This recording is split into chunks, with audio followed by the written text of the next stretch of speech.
5.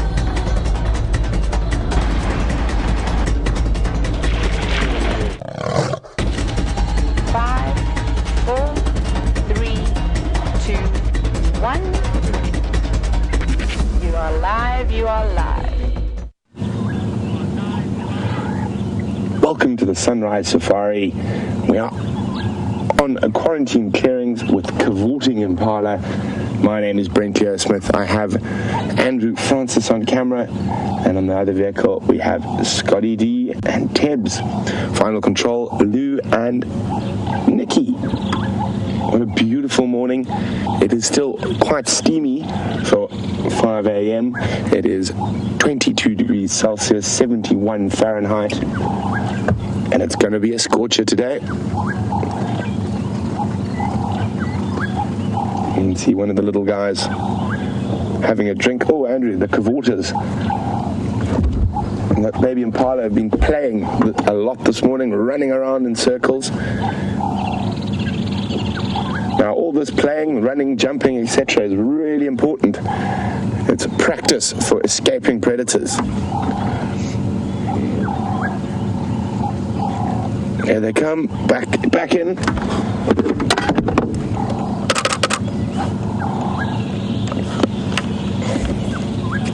But lovely to see all the little guys playing in this early morning cool, or early morning warm, should I say.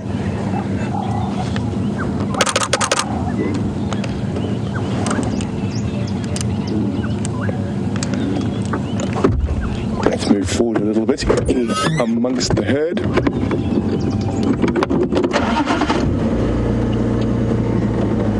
Oh, we've been charged. Oh, another one at high speed. The game is on.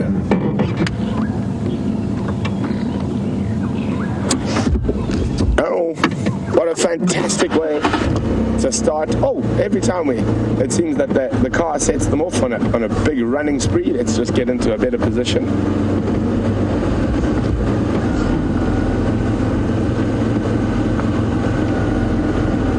Morning Impalalas. And a good morning to everyone out there in the world. Welcome to the Live Safari. And this is it. We're watching impala cavort. Oh, look at them go. High-speed chases going on.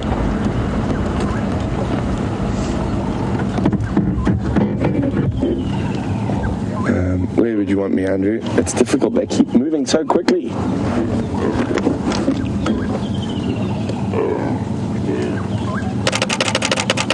So you can hear my camera going,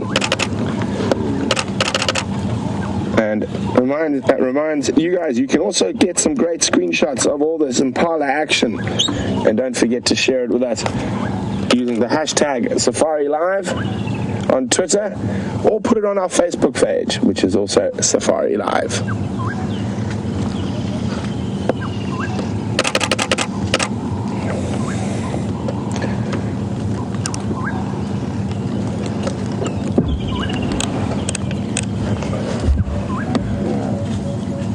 Hear all the little grunts between mom and babies.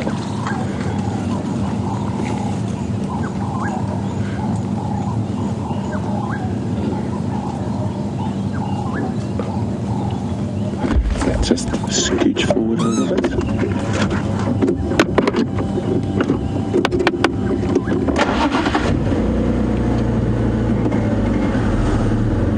So, while we continue on, let's go see what Scotty has found to start the morning.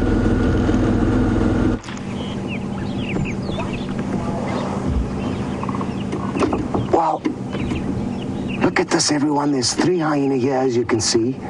They're looking very alert, and you've just had a wonderful sighting with Brent with those baby impala, and it appears that these hyena might be chasing after the impala. There they go off to our right. I'm not sure which hyena these are. My name's Scott. And you can see they're quite wet. They've been taking a wallow in Sydney's Dam. Take a look at this one down on the left here. That's awesome. We have got our virtual reality rig going there, and I think we would have got some awesome footage. So bear with me. I am going to be narrating a little bit for this interesting rig. that basically films 360 degrees, so people are going to be able to watch this and choose wherever they want to look. They can look at Tebs, who's on camera with me. They can look at me, or they can look at the hyena. And let's see if we can't stay with them. They're on the move, and this is going to be fun.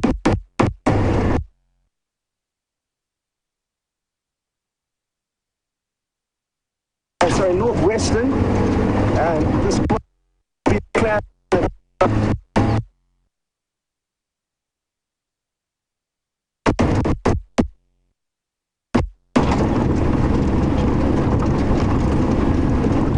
Just up ahead of us to the left here, on the, and maybe they're excited, maybe they know there's a potential meal somewhere. I don't know which way to go. I think you'll be able to squeeze through. As I off-road, don't be alarmed, I know which trees can handle a little bit of the bullying and those which cannot.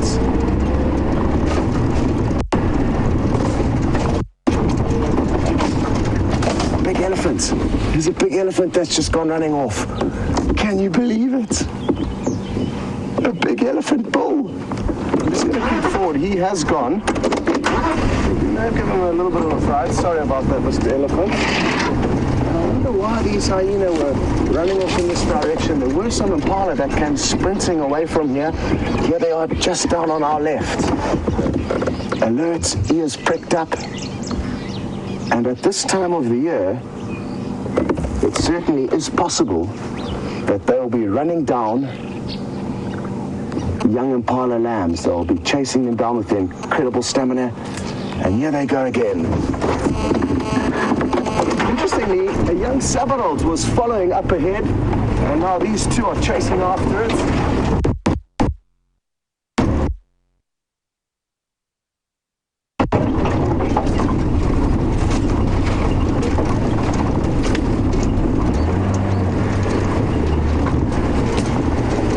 Now it's going to get a little bit tricky to stay with them. This tree is dead, so we're just going to go straight over it.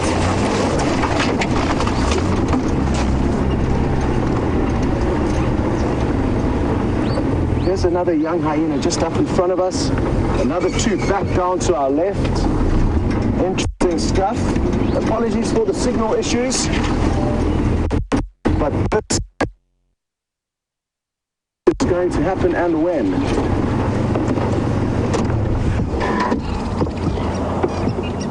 And they're just over to our left now.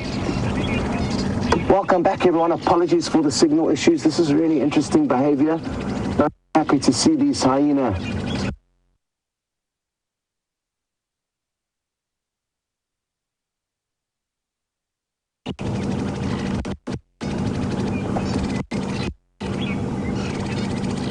And who knows, maybe they will lead us to a leopard. Coming straight past us again. This is awesome. Can you believe it? Right up to the vehicle. This is awesome. A fourth hyena. There's a fourth hyena now. There was one standing on a log to the left. I know it's so tempting to look at the one in front of us. And apologies, everyone. I'm probably making Tebs' life very difficult here because I am, like I said, narrating for the virtual reality rig. And because one day, all of us will be able to look through this footage and be able to decide exactly where to look. And that's the exciting thing about this rig, so bear with us as we play with it. Because there is so much going on, I'm trying to tell people where they can decide to look. Because that camera, as I said, films 360 degrees. And they just went charging off again. Let's try and stay with them. Oh, yeah, I think we'll be able to squeeze through here. Hold tight.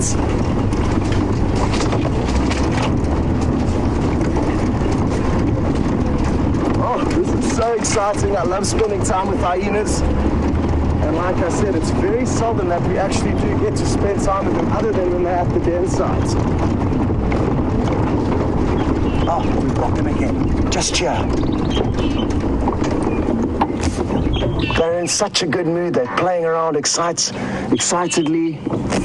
And sorry, Tib's in your way there. And who knows what's got them so excited? Here they're coming back to us now. Awesome, awesome stuff.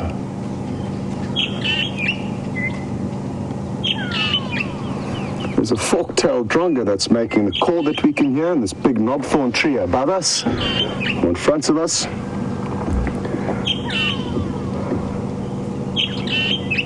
And what a beautiful morning it is here in the Sabi Sands.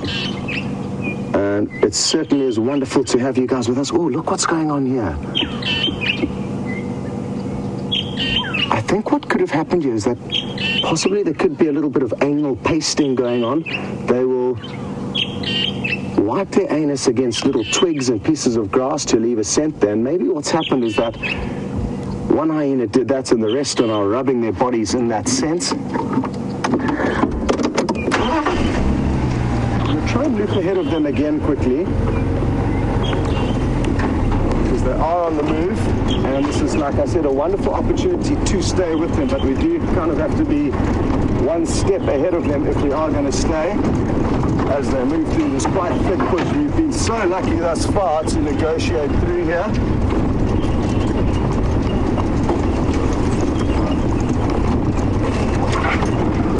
Oh, perfect archway overhead here. Awesome.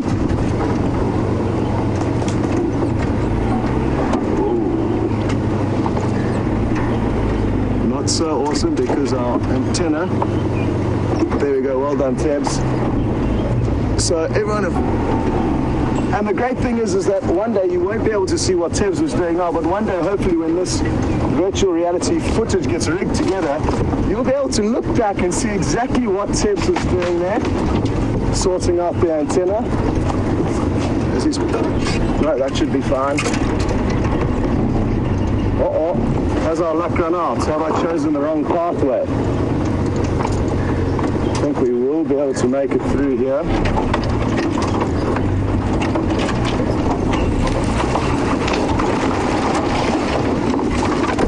There we go. Sorry, Tibbs.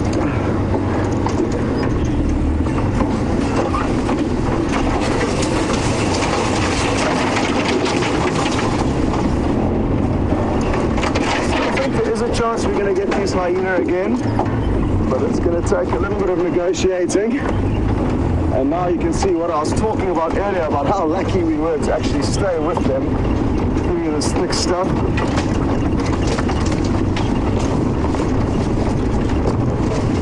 Okay, back on track.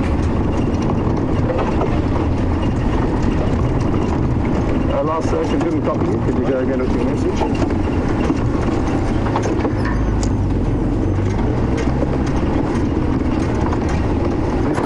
We've got them, they're just over to our right here.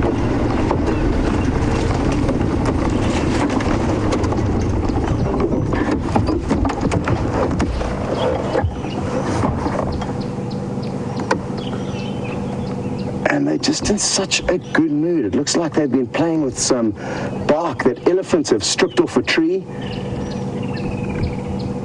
I thought it was a piece of meat when I initially arrived. That's it there. And they had that in their mouths as we arrived. And they're playing in a dried up mud wallow. This is a drought that we're in at the moment. That bare ground would normally be filled with water at this time of the year. A little bit of a dominance display going up ahead of us there.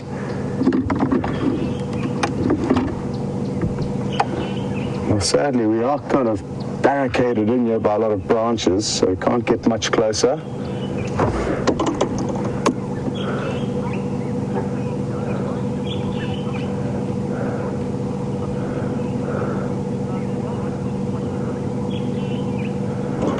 Now, I didn't copy your name, but one of you just made great comments, and that is that these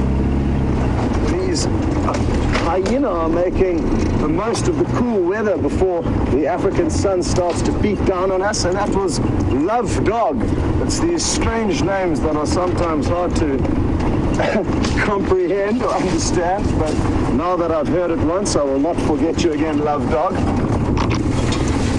And you are dead on there. It is going to probably turn into a swelteringly hot day.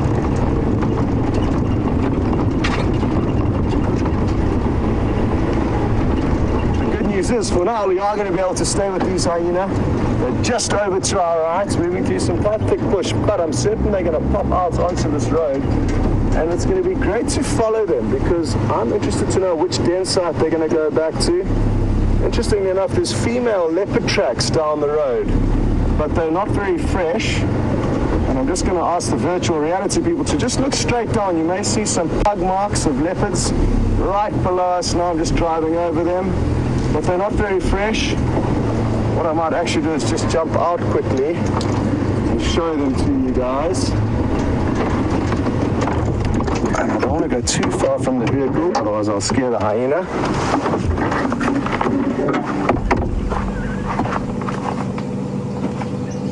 So, the leopard tracks are difficult to see, but I'm going to circle 2 there for the virtual reality, and then I'm going to do a few more up ahead here for you guys.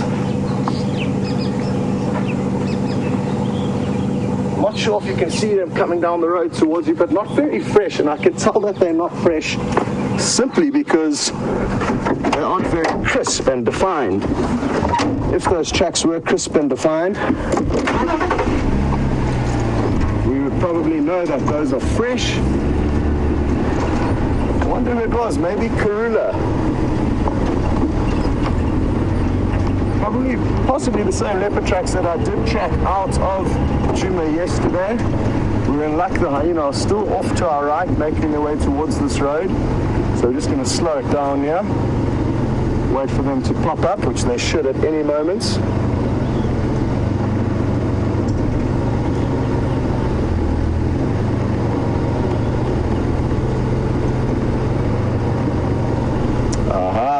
Good morning, Pam, and good question.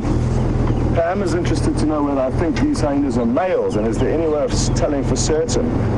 Pam, yes, I think that they very well could be males, just judging by their size, at least the 2 bigger ones. The 2 smaller ones, hard to say,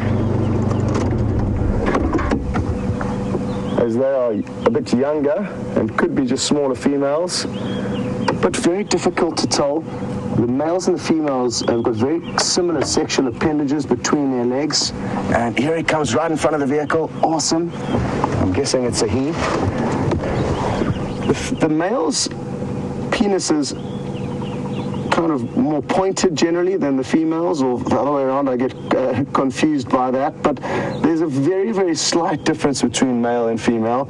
And personally, I haven't been able to master telling. Here comes another one down to our right. A youngster, just in front of the vehicle there.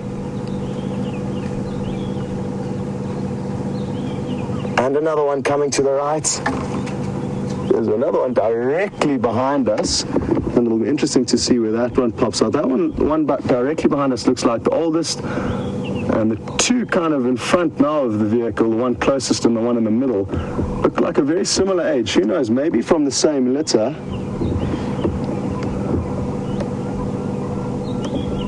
Heading straight towards one of the old den sites off Aubrey's Road, or probably even closer to the Gallagher den sites, which is a more busy one that we've been getting the most action of recently. They seem to have calmed down. Their playfulness has subsided, and that's maybe because the sun is beginning to poke up over the eastern horizon.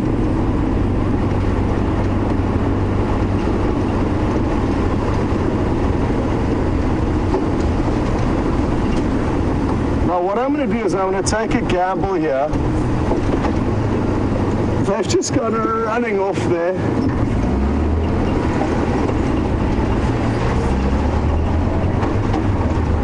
And I'm just going to do a big loop ahead here, because to follow them through there will be difficult.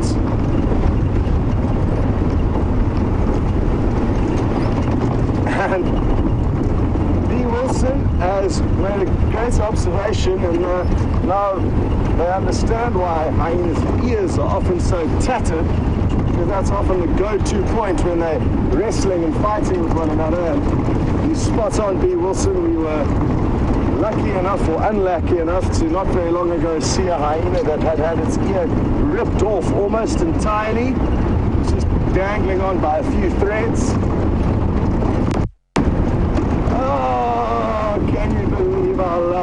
just bumped into a big herd of buffalo. No ways. And looks like the back end of the herd are just slowly making their way towards us now. Some have already crossed the road to the left. Here go some more. Not sure why they're so worked up. And let's just stop here and see what this herd does. This is a lady, a big old lady, and we can tell that she's a lady because the center of her head doesn't have a very large crown of horn called a boss. You can also see her udders between her back legs, so a few different factors that distinguish male from female. There's a male behind her, and if he just pokes his head out, she's overtaken him now, but if we wait for him, he's about to poke his head out. Now you can see that big crown of keratin. Some more crossing the road ahead again. Tebs, apologies, I'm making your life quite difficult because I'm narrating for the VR rig as well. What I want to try and do, it's quite thick here. It would be nice if we could try and get ahead of the herd. It appears like most of them have already moved across. So while we're trying to work out what to do with this herd, we're going to send her across to Brent, who's found another very large African big five animal that he would like to show you. See you later.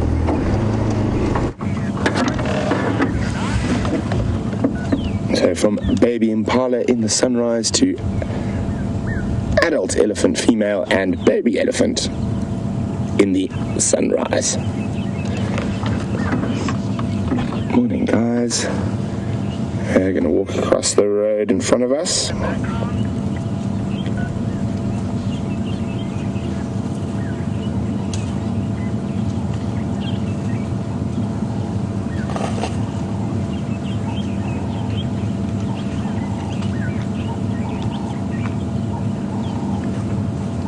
Oh, there's some more ellies coming out.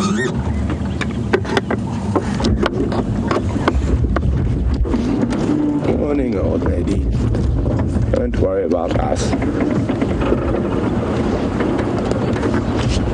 Oh, look at the little trouble. Little boy.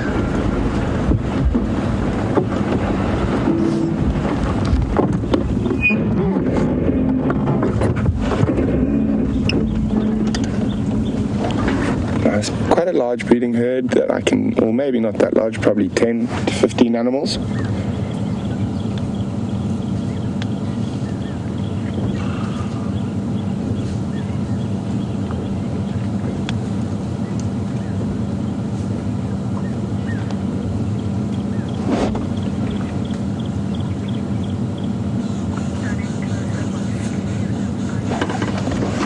And you can see the individual eyelashes on this elephant.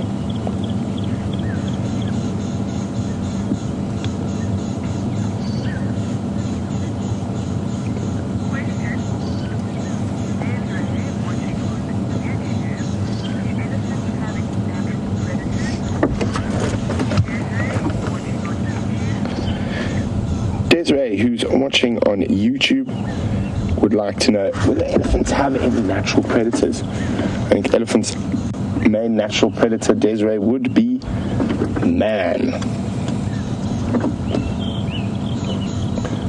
Other than that, young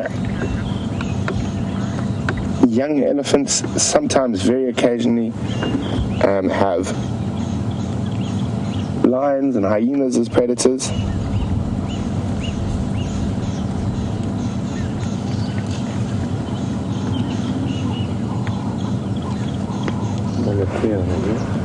So Andrew's got the tear on the ear here. I'm afraid I don't have a monitor, so you're going to hear Andrew a little bit today, just telling me what he's looking at.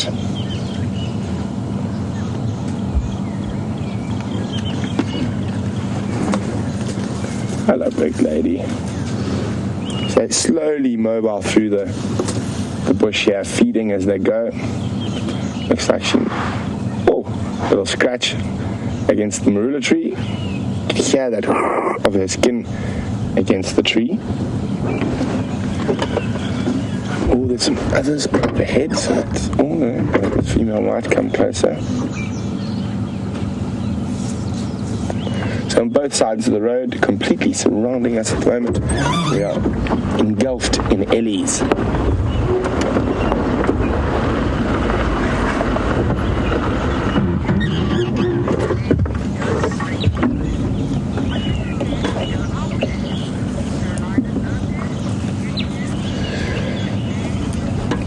Very warm Safari Live welcome to Carolina Lopez, who's watching on YouTube. We think you might be a new viewer. If you are, a big welcome. Carolina would like to know, am I scared to be out here amongst all the wild beasts? Not scared, Carolina, but I have a huge respect for these animals, and I've spent many years with them, so I'm very good at reading their behavior. There we go, there goes a nice big adult female moving across the road. And I think little one's been left behind. He's going to have a little panic now as he runs after mom. You can see. Where did my mother go?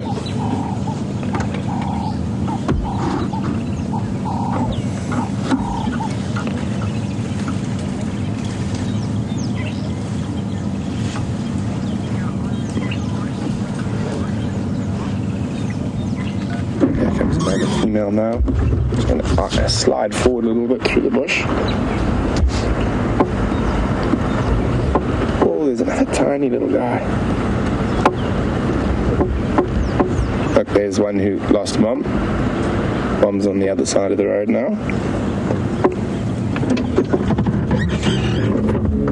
So a general rule with an elephant baby, if it can fit under its mom's tummy, then it is a little trip.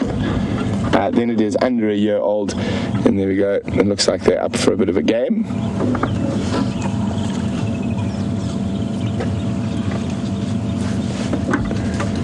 And they both look to be little boys, the two smallest ones there.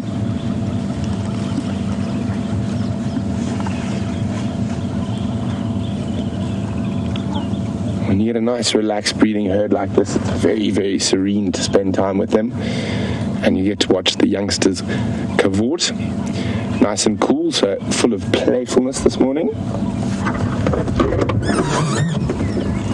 Some more ellies coming out of the bush up ahead of us.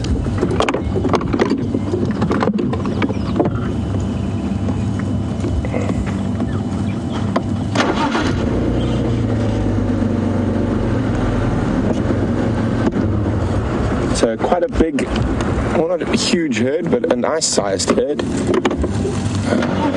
I said 15 originally, I probably think a few more now.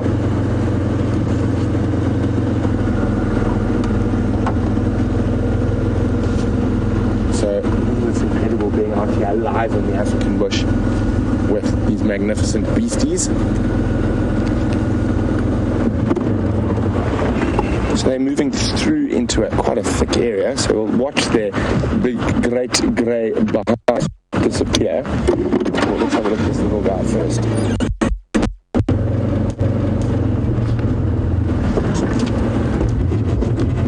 Is that a good idea?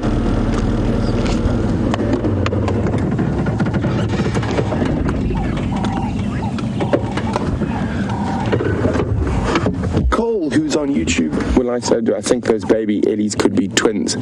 I don't, Cole. They're different ages. One was below a year, and this one we're looking at now is probably just over a year. And he's going to follow. Okay, guys. We've got to go. There's wild dogs have been spotted. Hold on. This is what you call a Ferrari safari now. Hold on. We've got to get there quickly. I just need to get James in the area to give me a hand.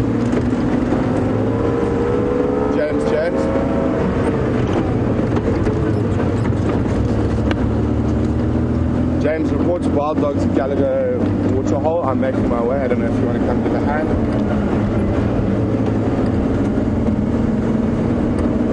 Copy, thanks. So wild dogs, apart from being my favorite animal, also the most exciting animals to follow on safari. And all these impala here, baby impala, there's a really good chance they're on the hunt. I wonder which pack it is. Impala, you guys better be careful. Now, most of the time, you know, we look and listen for alarm calls after you.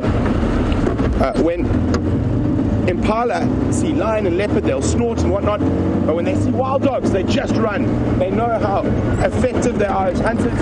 They have about an 80% success rate in most areas of hunting, so 8 out of 10 times they catch something, opposed to a lion or a leopard who's sitting sort of around 10-12%.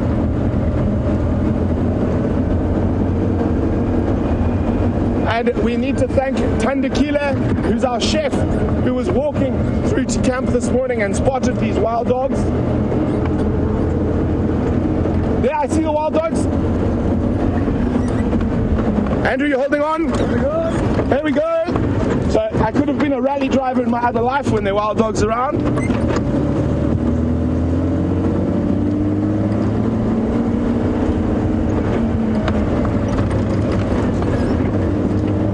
I saw a wild dog on the road, yeah.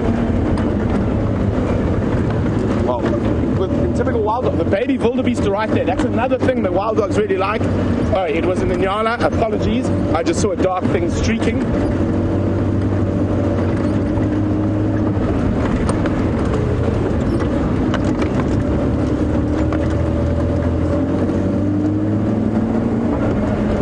Keep an eye out, Andrew. They could be on the move.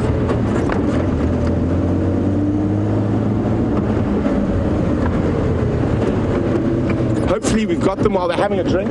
They are highly mobile. They're one of the hardest animals to follow.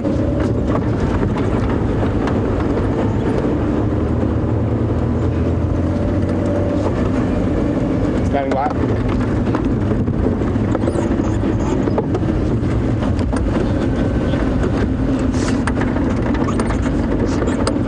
Okay, so James has got to the Gallagher waterhole already. He's ahead of us. He's checking which direction they went. I think it's more prudent if we go wait out on that other road to see if they just cross there.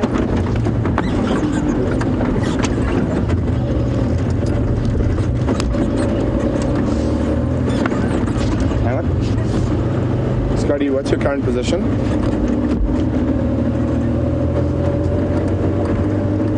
There's lots of animals here in Nyala.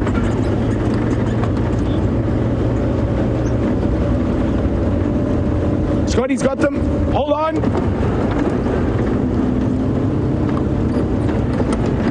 Confirm you got visual, Scott.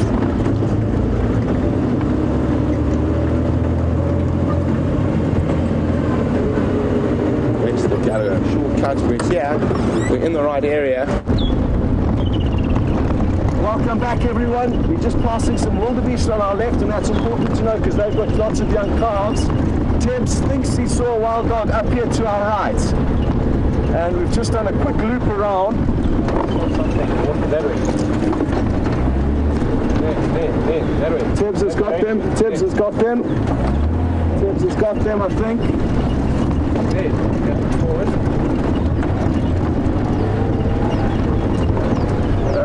Brent, just stand by. Let me just get a visual quickly. Yeah, they are up ahead. They are up ahead. They're chasing something. There they are. We've got them.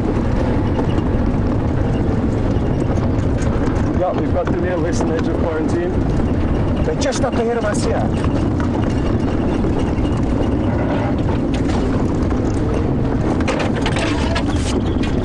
Awesome. Wild dogs, can you believe it? A massive, massive pack. It looks like the Investec breakaway pack. 3 adults and 2 youngsters. Oh, they've chased a waterbuck. They've got a waterbuck here. Completely tired out. There's a whole herd of them running off to the left. Running off to the left. They're baying these waterbuck. They're probably going to chase them into the clearings now. Here they go, here they go, here they go. Hold on, everyone. Well spotted, Tibbs. Imagine. There go the waterbuck off to the left. And quite big prey for wild dog. Probably a little bit too big. There they go. Look at the way they're pronking and prancing, showing how strong they are. Wild dog's still off to our right. There will be about 14 of them here, if I'm not mistaken. And they are moving through quite a thick area, but we should be able to get you another view of them.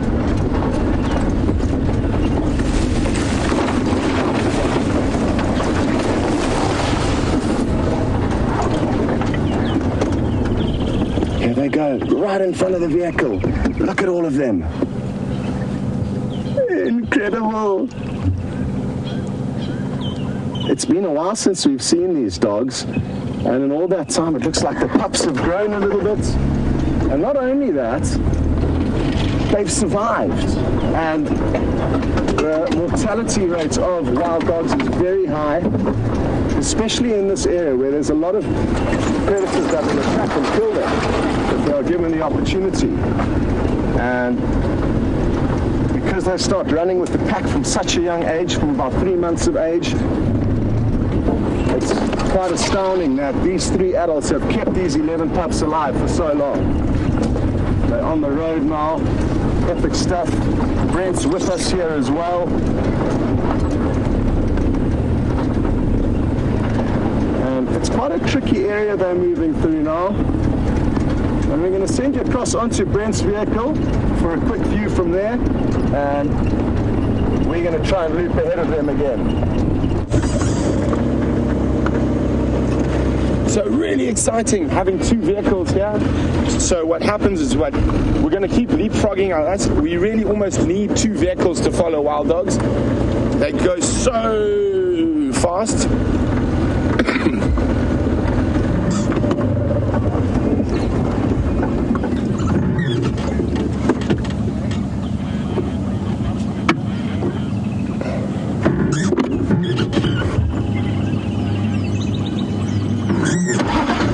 Seeing what the adults are doing. There are a lot of impala and wildebeest around quarantine. We were looking at those impala this morning.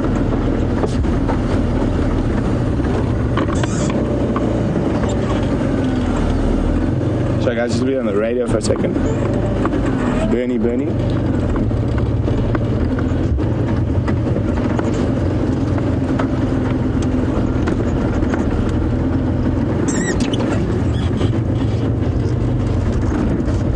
Spot the wildebeest and the babies are just ahead where these adults are moving. Stations in case you copy, we've got the Dutch on quarantine clearance.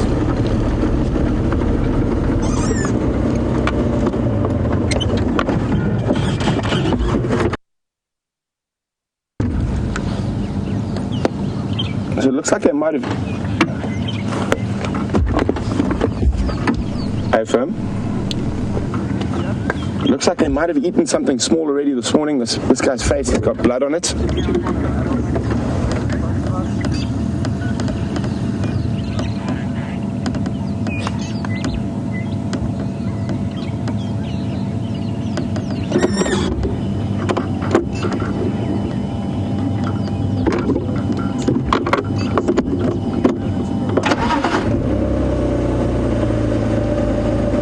Copy, thanks, James.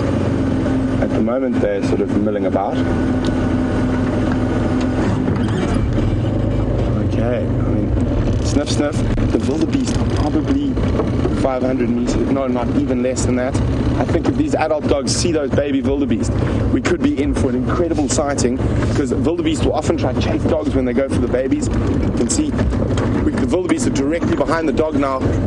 You must remember he's much lower than us, so he can't see what we can all the time. But all he needs to do is look that way, and I think there might be trouble for the baby wildebeest. Incredible animals.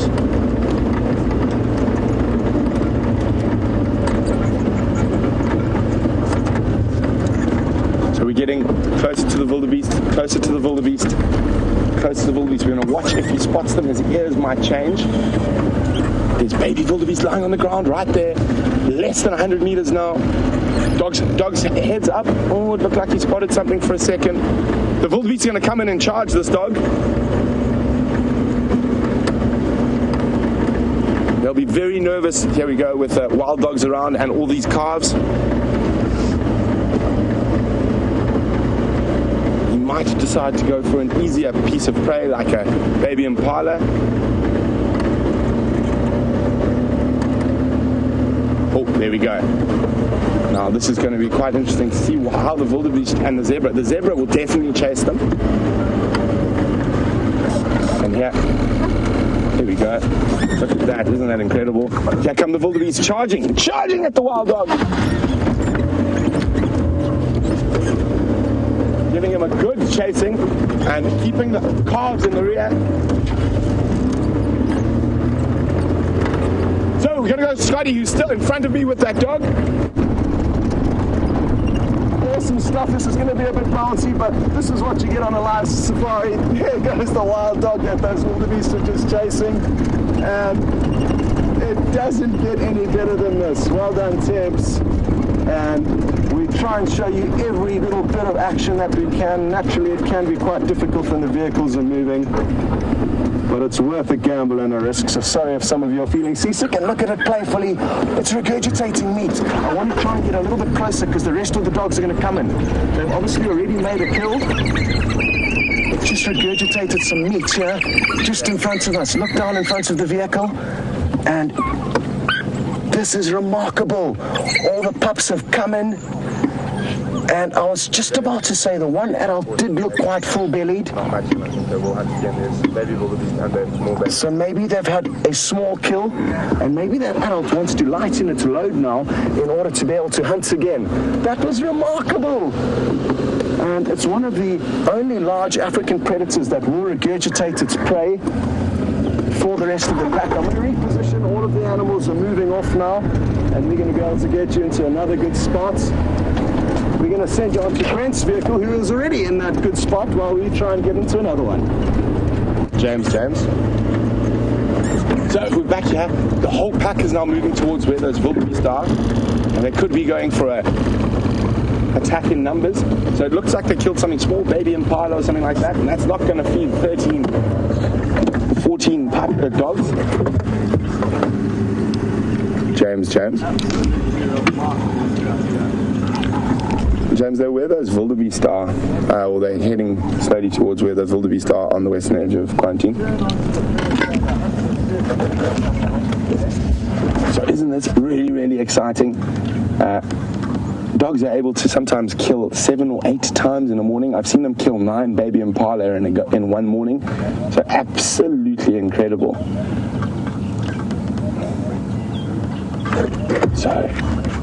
And really great, we got 2 vehicles in here. Makes it much easier for us to follow them.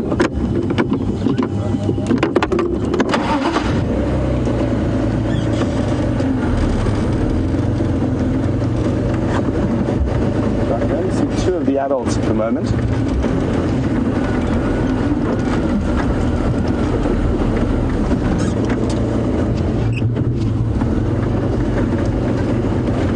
Let's try to count all the little ones. Oh, there's going to be some beating up ahead here.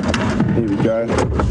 And they're begging. They're trying to get that female to possibly regurgitate some food for them. So we're going to go to Scotty, who's right behind them. Well, I don't think it gets any better than this. And it's so wonderful to have these animals back on the property, and not just back on the property, but back with such a vengeance, such an incredible sighting they're providing us with. Here's some pups sniffing on the regurgitation remains just up ahead of us here. And now it's going to get tricky. Now they're heading down into the drainage, and I think we may need to do some serious off-roading here to try and stay with them. I'm not too sure what's got their attention through there, but let's try and go through and figure it out alongside them. There's a bit of a riverbed up ahead here, and that riverbed can be tricky to cross in certain places. I know we will be able to get across, but let's just see what they're up to here. They might actually be taking a little snooze. They do at some point need to rest, and even though they do have incredible stamina, they will need to take a breather at some point. I'm wondering if they didn't make a kill in this area, and that's why they're not sniffing around here for the leftovers. Yes, that's what's happened. They killed the baby impala here. I've just seen one pup. And, oh, here's the adult's just taken a head away. Down to our bottom right, it's got a head in its mouth, a baby impala head. And that's the young pups are coming up to see what's left. I'm just going to move a little bit further forward to see if we can't show you this adult finishing off the remains of this baby impala straight ahead of us. And we'll just stop here. Here comes some pups to take away the scraps. There they go. Remarkable. So this is what they were doing earlier. I'm just going to tell Brent on the Game Drive channel, although he's going to work it out now because they're just running out into the clearing to join him. The one individual actually had the skull of that baby impala in its mouth, and Brent's now got a great visual of that, so we're going to take you across to him. So as Scotty was just saying, they caught a baby impala. Now, we must have missed them by a matter of minutes when we started this morning. Remember, we were sitting with the same herd of impala. Oh, there we go. I know this is a bit brutal and the babies are very cute, but the wild dogs do have to eat. This is nature at its most raw and most true.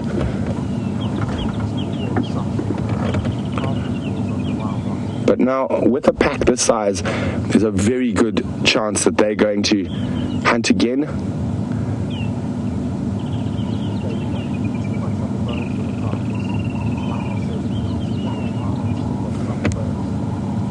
So I'm just saying, all hanging around here. I'm just making sure that others don't head out for a hunt again. So we're going to go back across to Scotty. I'm going to go stand around the edge of the clearings to make sure that they don't dash off again.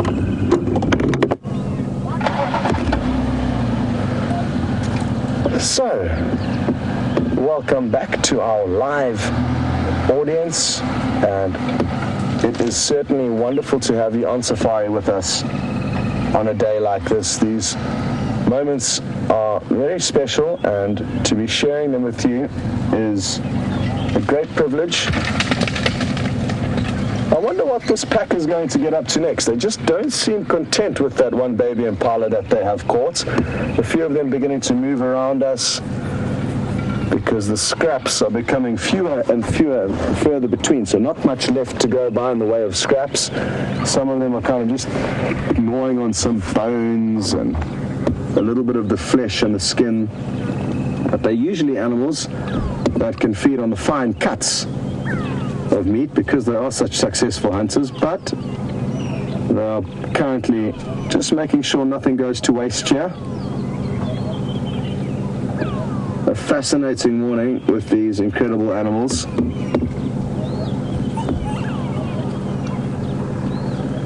Here comes the one on the left.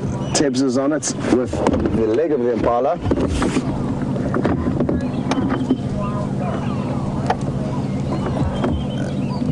And a sleepy one, he's watching on YouTube. I'm ecstatic to hear that this has been your first encounter with the African wild dog, also known as the painted wolf, sleeping one.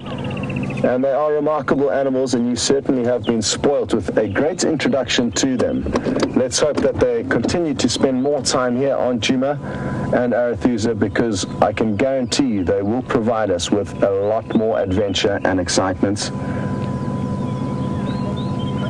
Tricky thing is they do move huge distances and they are not bound to territories. They've got very, very large home ranges and they move great distances at ease. Sounds like Brent's in a good spot, so we're going to rush you over to his vehicle.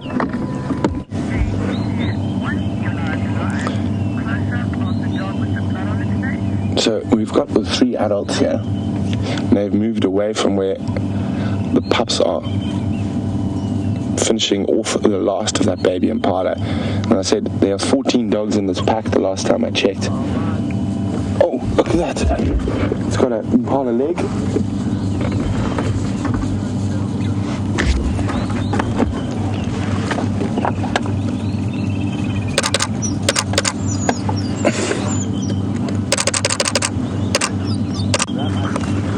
Right next to us.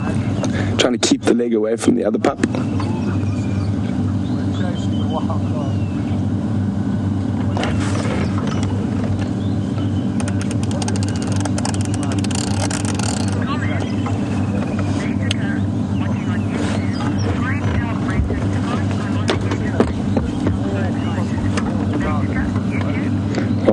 big thanks to Basica on YouTube, who says, thanks to Brent and Scott, I'm on the edge of my seat. Well, us too. And I am still hoping they decide to do another bout of hunting yet this morning. We'll see when the pups are finished with what is left of that. They might start begging at the adults, and the adults probably don't have too much food in their bellies, and the little they do, they will regurgitate for the pups. So it's a very strong possibility that they will hunt again. As I said, in the Sabi Sands, I've seen them kill 9 baby impala in a morning.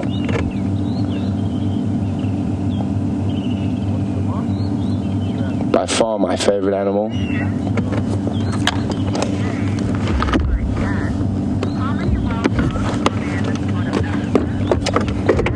I'm just going to move it around a little bit so I can get a better view of all of them.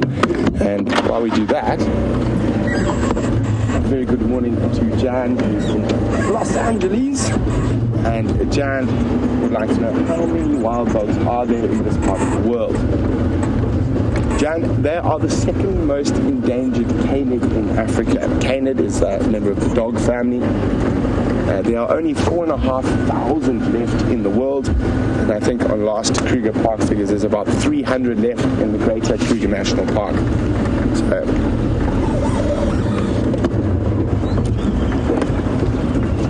hello puppies.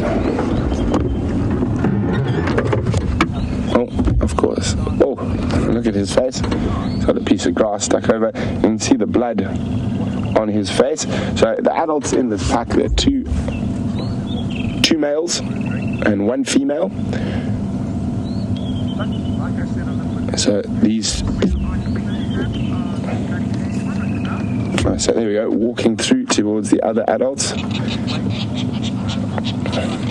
So here are the 2 males, these 2 here, and then the adult female off to the right. It looks like they're about to get on the move again. You can see some of the youngsters coming out into the clearings again. And this is a great place for them to hunt, or even better place for us to follow them hunting, because often we are unable to keep up with them when they go through the thick bush. But when they course over these open areas like this, it gives us a chance to stay with them. You can see their ears probably listening for those little noises between impala mom and babies. One problem is when they do catch baby impala, there's almost nothing left in a very short time. And even an adult impala, a pack this size, will probably finish what they can eat out of an adult impala in under 7 minutes.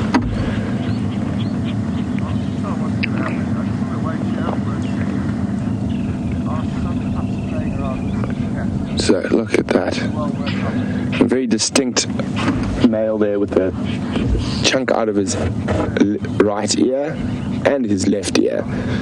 So a nice ID feature for them. So this pack earlier this year comprised of 4 adults. Unfortunately, one of the adult females was killed while they were denning by a snake. They did an autopsy on her. Being an endangered species, they're quite a tight eye kept on them. One of the most social animals we get in the bush. Are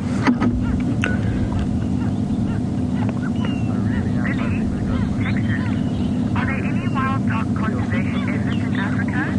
Are the dogs still dangerously endangered in Texas? So Billy in Texas would like to know, are there any wildlife conservation projects going in Africa? Are they still critically endangered? They are. There are numerous different wild dog projects ongoing in Africa. One of the biggest threats to them is that they need such a massive home range because they're such effective hunters. They normally need about 60,000 hectares, 120,000 acres per pack. So larger than the whole Sabi Sands. And the other thing is they do move through those huge areas. They come into contact with domestic dogs and are often prone to outbreaks of rabies and canine distemper, with incredibly social animal like wild dogs, that a disease like those spread through the pack very quickly. where I live, not too far from here. Unfortunately, we lost our whole pack of wild dogs to rabies this year.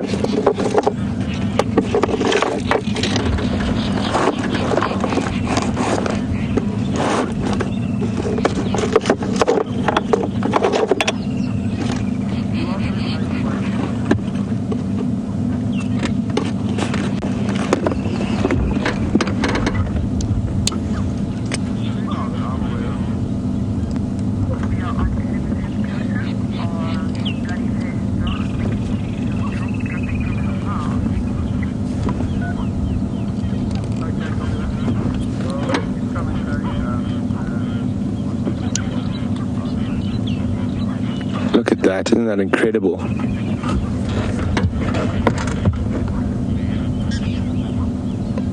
Oh, look at that. I'm surprised he hasn't shaken off that.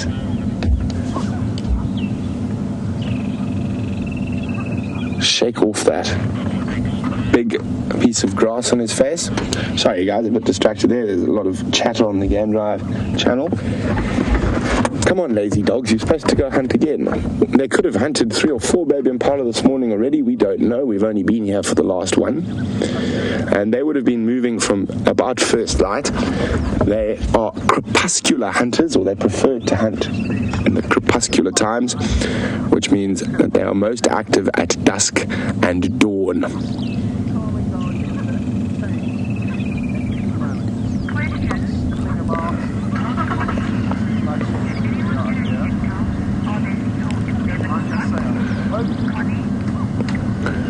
Connie would like to know whether any of us got a head count. Are there still 11 pups? Connie, it's really difficult in this type of terrain for us to get a head count. I know when they were seen yesterday to the north of us, there were 11 pups. I can definitely see, at the moment, for sure, I can see 3 adults and 1, 2, 3, 4, 5, 6 pups, but they are in the thickets playing with the remainders of that impala carcass, or chewing and licking the ground. But it looks like they are coming out towards us. So I've got 3, 4, 5, 6, 7, 8 pups, 9. So I'm missing 2.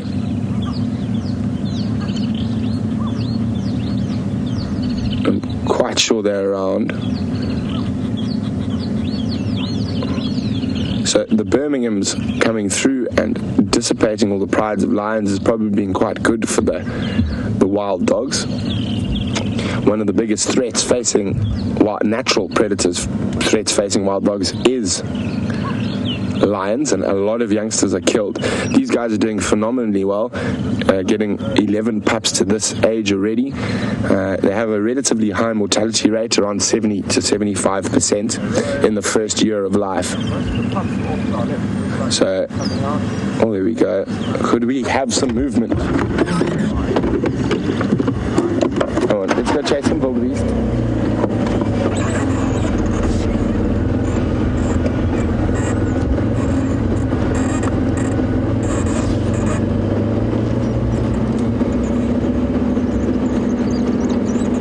Look at that begging, look at that begging. Look at that, they're trying to get that male. That's what the begging they're doing there is trying to get the male to regurgitate meat for them.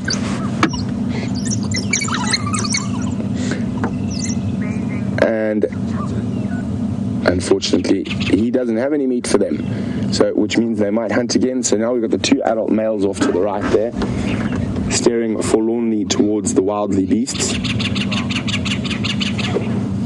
Now, to get through the wildly beast's defense, we'll take a bit more of a coordinated attack. As you can see, the single dog got chased off very quickly by 4 or 5 adult wildebeest. Oh, there comes a begging again.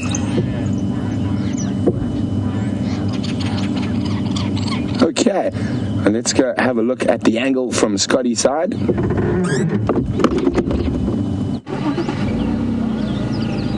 Well, isn't this just the best way to be spending your morning?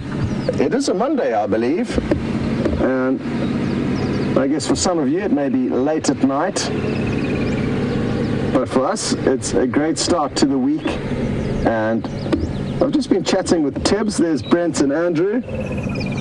Good to see them from the other angle. He's firing off some shots. And very talented photographer is Brent. Look at this awesome interaction between the adults and the pups. Just keeping all of their little adolescent attitudes in check. Too much begging will result in the odd little bit of discipline.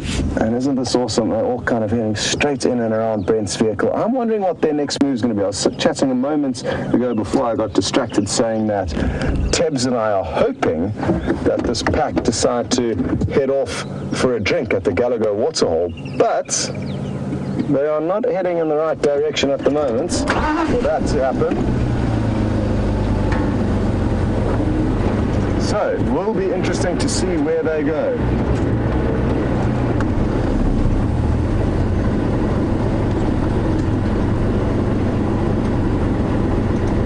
What's also wonderful is the kind of fact that they were all relaxing here for a moment, digesting that baby impala, and now it's time to start moving again, and I guess the alpha male and female will be the ones making those decisions. Oh, the area that they're heading through is very thick now. We're going to try and stay with them as they run along these game paths, but it's not going to be easy. Like I've said, as I off-road, I know which trees can pop back up again. I feel that we are deforesting our wonderful wilderness area here. Look at them all just trotting along this little pathway in front of us. They move such huge distances that I'd love to know how well they actually know each area that they run through, because they spend so little time here on Djuma in general.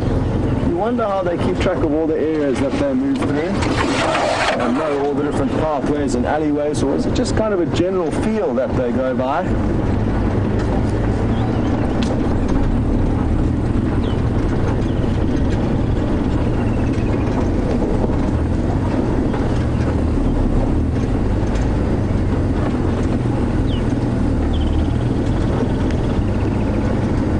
To cats in Florida, and you ask a good question. Cats in Florida is interested to know, how do adult wild dogs ever get enough nutrition if they're continuing to look after the youngsters? They'll always look after themselves foremostly, and it's the same for most of the adults and parents out here in the African wilderness. It's imperative that they feed themselves before they feed their young, because the adults aren't around to feed the young, then the young will get no food at all.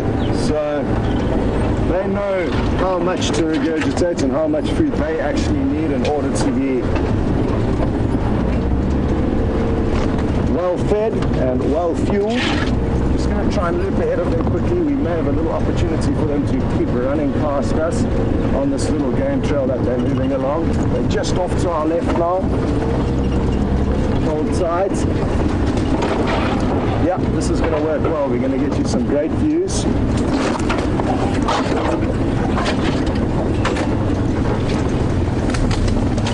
Just need to find out which pathway they're going to come along. I think this could work quite well,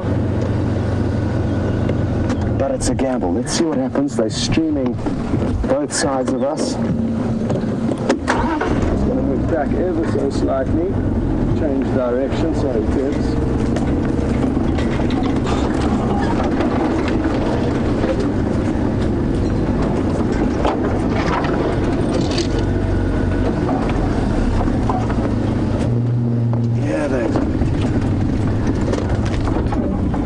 So I'm wondering, the adults in front of the pack to our left, one of the alphas probably, hard to say, probably the alpha female. Yeah, that's a female in front, looking longingly towards the herd of wildebeest, which isn't too far from us. This is awesome. They're streaming all past the side of the vehicle here. Beautiful morning sunshine beating down on them and us. What a morning this is.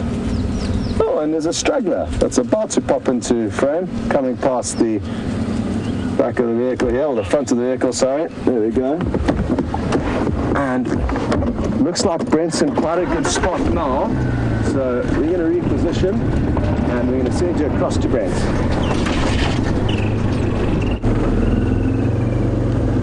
So we're up ahead with the 3 adults. The youngsters are behind us. And it looks like they're on the move again, on the hunt. And fortunately for the wildebeest, or unfortunately for the wild dogs, they've headed away from where the baby wildebeest are.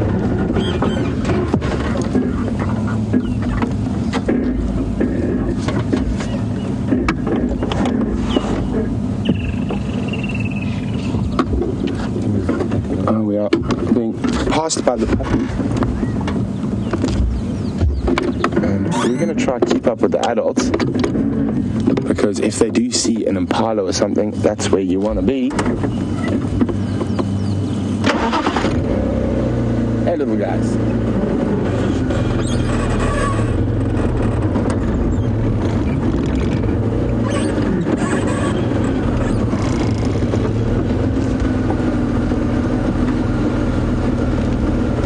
Billy in Texas would like to know whether the wild dog pups are a help or a hindrance at the moment. I would say they're probably more of a hindrance, but wild dogs' hunting strategy is quite different from other animals. So the adults will quite often speed off and leave the pups. With this pack being so small, they actually often leave the pups alone for a while, which is unusual. But quite often they will do like this, and they will run with the adults while they hunt, and they'll be there sort of just after the kill is made. Wild dogs hunt by sight, and will basically run until they see something and then chase it down at high speed. They can do sort of 60 kilometers an hour for up to about 5 or 6 kilometers.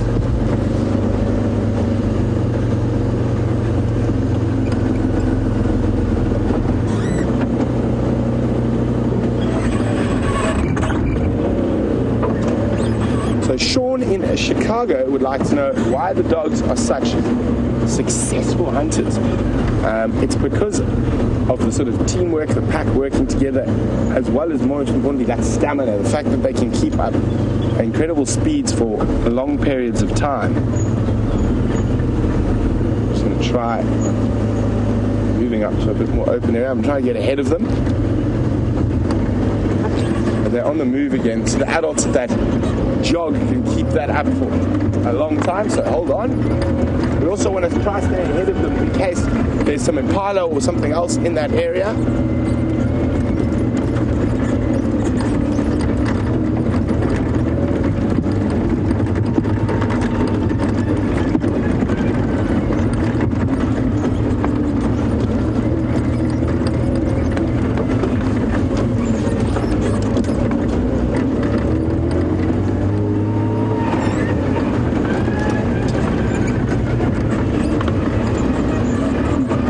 Here we go.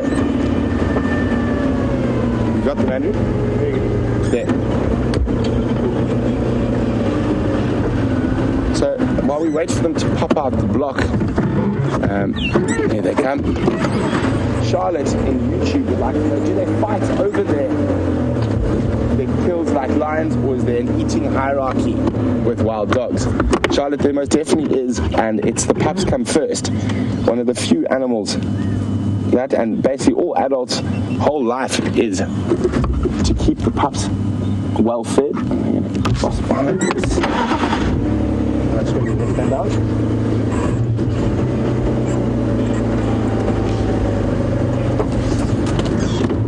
There we go. So all adult members of the pack will scent mark on their home range, and that's what's happening right next to us here. A bit of scent marking. Hello, puppies. So incredible animals. We've got the adult male and female closest to us now scent marking.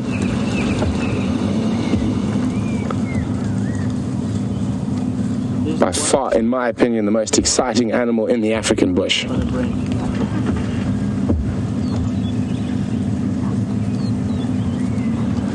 And it's quite interesting now, we watch all those pups there. They're still not at the age where they're scent marking yet. Even though they go smell the adult scent mark, it'll probably be another 4 or 5 months before they start scent marking as well.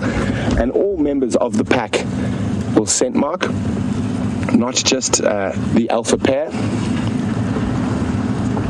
but generally only the alpha pair will breed. And there have been some unusual cases, like the other pack we have here, the Sabi Sands pack. They also had 2 females that bred, but when that happens, the beta females pups are often killed by the alpha female. But this year that didn't happen, and I've also heard of it happening in Botswana. And they've got a very distinct smell. It's sort of like a cross between wet dog and mold.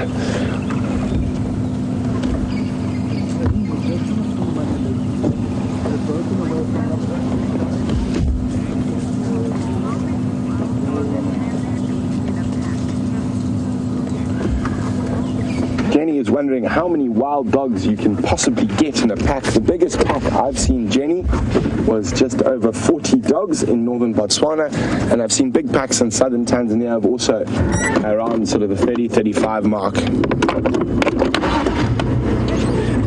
Okay, let's walk around again. So far they're being quite kind in the type of bush they're going through. Often they go through very thick bush and we battle to stay with them. Oh, there's kudu right in front of them. I don't think they've seen the kudu, but the kudu are already on the move. Oh, they've seen the kudu. Hold on, everyone. So staying with wild dogs while hunting is quite a difficult feat. We will try our best. They're off after an adult female kudu at the moment. Watch your head, Andrew.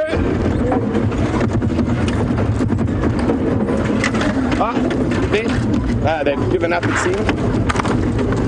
Oh, no, they've caught something. They've caught a scrub here or a tiger right behind us. Look at that. They've just grabbed something small. I thought maybe a baby duiker.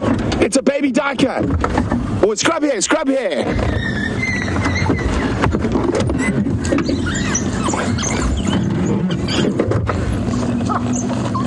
Look at that. Look how incredible, how quick they were on that.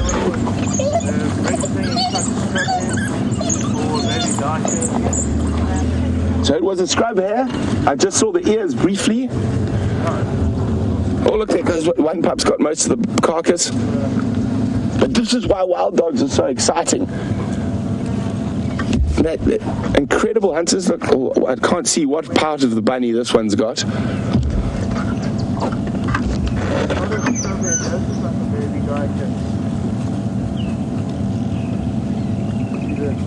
One leg that this one is called.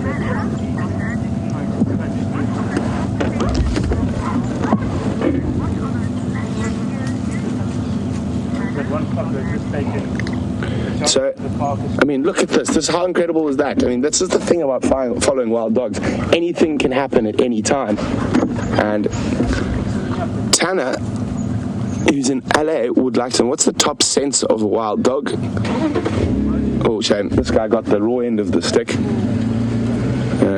Doesn't really want to eat that and test. Oh, no. It's a fetus. So it was a scrub hair. And now this one has got a scrub hair fetus from inside the hair. Look at that. It's incredible. That is a baby scrub hair from inside another scrub hair.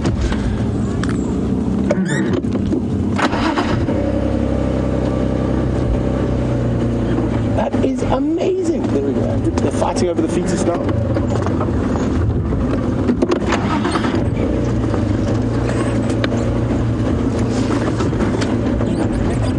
This is the thing about wild dogs. It is absolute excitement all the time. My absolute favorite animal. We got one running with what's left of that scrub hair. This one looks like it's eating that fetus. And just the last little bits of that poor baby scrub hair fetus disappearing. Chomp, chomp, chomp. 2 little legs, 1 little leg, and gone. And there's a bit of an argument going over the rest of that scrub hair carcass over there. Yeah, I'm just going to try to zoom ahead. There's a bit of a thick patch in the bush there. And if you saw how quickly it can go with wild dogs, adult saw a kudu, 2 of the adults took off, another adult spooked a scrub hare, and unfortunately, if you were that scrub hare, it was Over's cadavers. Hold on, big bump, Andrew.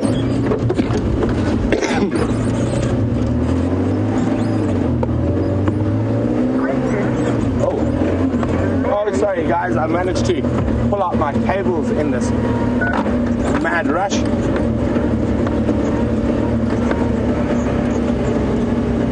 There we go, cable back in.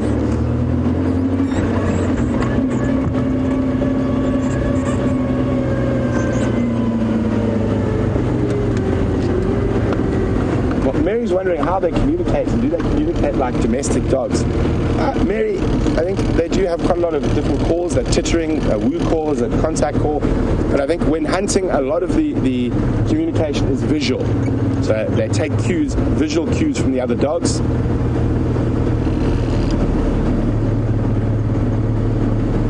They're heading up towards Sandy Patch where there's possibly more baby impala. Oh, this one's still got some. It's got the scrub hare's ear in its mouth.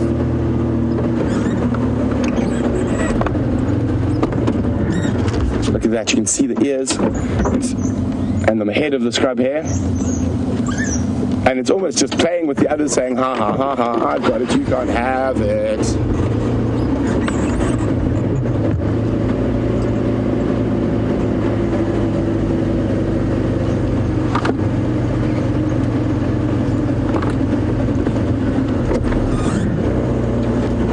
Interesting, that spot up there, we've seen them scent mark quite a few times on that exact spot.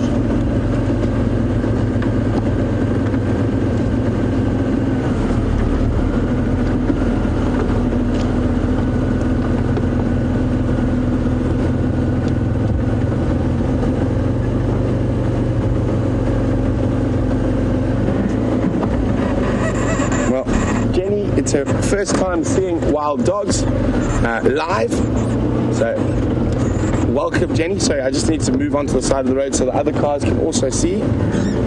And Jenny just says thanks, we do such an amazing job. Sorry Andrew, I know I'm putting you up in a difficult position with the camera, so apologies for a bit of a skew camera there, but it's just so we can make a space so everyone else can see from behind us.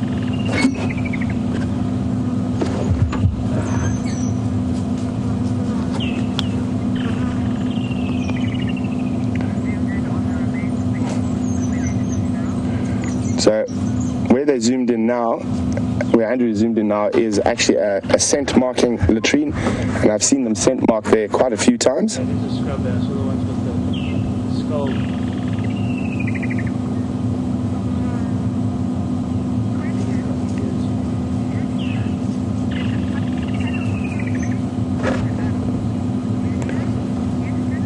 Julia in Houston would like to know whether it was one of the puppies who caught the scrub hare or an adult. Julia, to be honest, in such pandemonium I couldn't see, but I do think it was one of the adults. And now on the road is possibly the smelliest thing in the bush, and that is wild dog dung.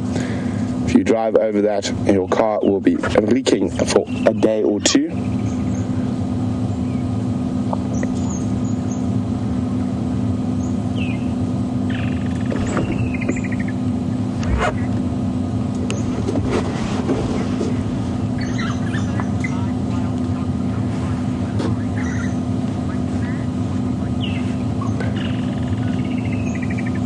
Man who's watching on YouTube would like to know, is this the first live wild dog kill on Safari Live?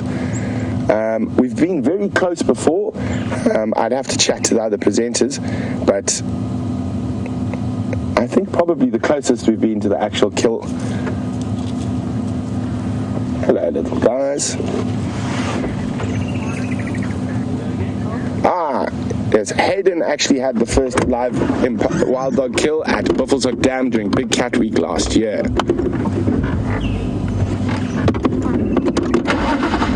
Okay, they're off again, so are we.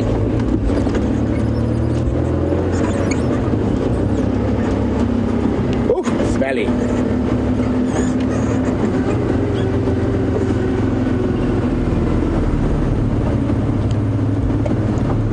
Lillian, who who started watching yesterday, what a great second day on the LiveSafari for you, Lillian. Lillian would like to know how long wild dogs live if they don't die from something else. Lillian, they're actually relatively short-lived, 5 or 6 years at the most.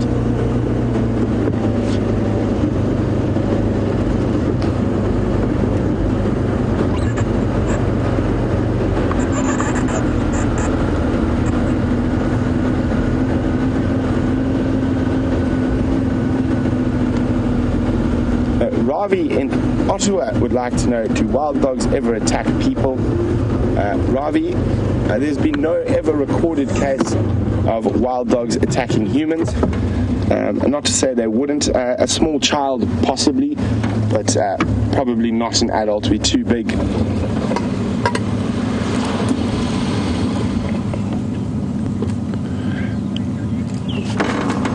So up ahead is an area called Sandy Patch where we often see impala herds. So there's a good chance that they're still on the hunt. As I said, with 11 hungry puppies to feed, it's quite possible they'll hunt multiple times in a day.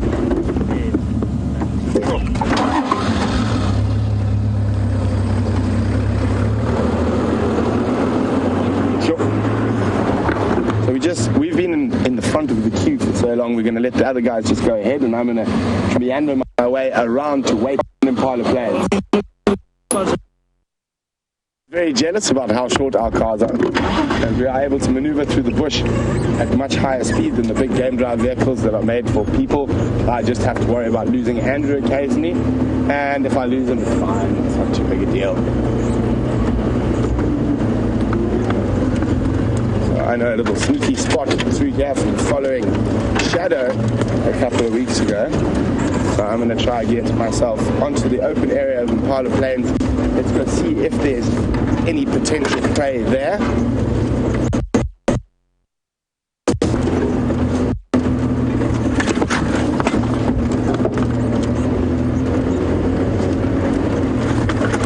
Quite often when it comes to getting the right, or seeing the kills and being in the right place, it's sometimes second guessing the animal's maneuvers, and especially with wild dogs in very thick bush, it can be quite useful, although they've obviously decided to second guess me and they've gone north instead of what I was hoping west.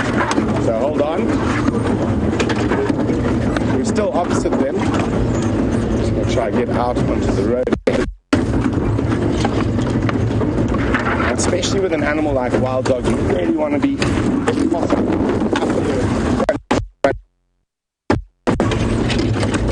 and I'm very, very lucky. I had the best wild dog hunting training school in the world. Growing up in northern Botswana, we had 2 packs of wild dogs that denned in our area for 10 years. So I got good training from my dad and the other guides at Quando Safaris when I was very young. Okay, wild dogs are just behind us with the other vehicles. We are trying to be up ahead in case there is any potential prey in this area. There's a baby giraffe, which might be a little bit big for wild dogs. And have a look at them now. I just want to see what's up ahead. Very often impala here. It looks like they are scarce this morning. Lucky for them. There's a young giraffe, sub-adult giraffe.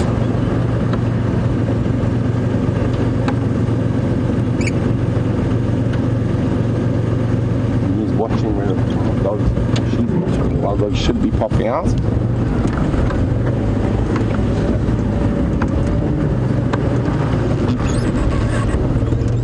Andrew, keep your eyes peeled on the edge of this thicket here.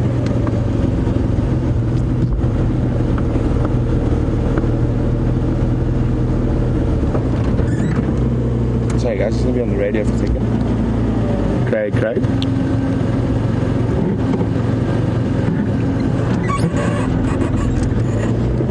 Confirm what direction they're heading.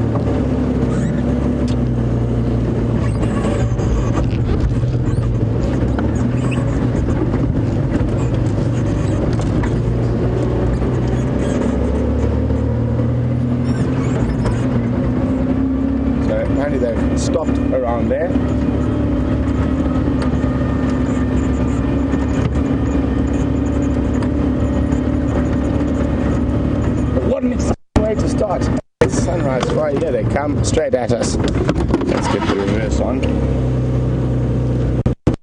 They might that little giraffe. They sometimes like to play with giraffe, but there's no impala that I can see here.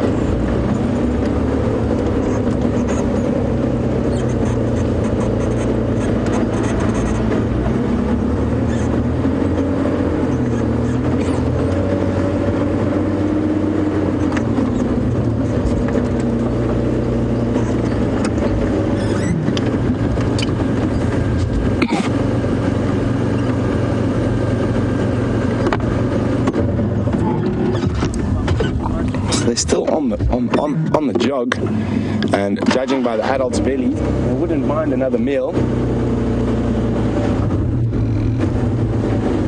I'm sure they were hoping there might be some impala on these open plains.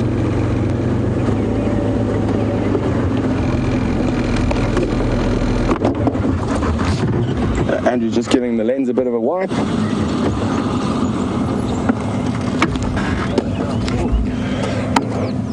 Excuse me.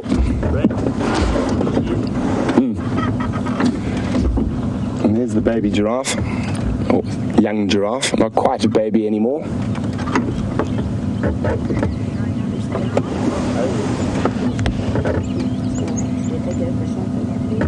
Now, wild dogs tend to have a playful side, so sometimes we get lucky and they terrorize things like giraffe that they're not really going to eat, and especially elephants. Some of you would have been with me for that unbelievably incredible elephant and wild dog interaction that went on for about 45 minutes at the Treehouse Waterhole. Unfortunately, I was hoping there would be some potential prey species up here, but it looks like everyone's on the run because the dogs are in town.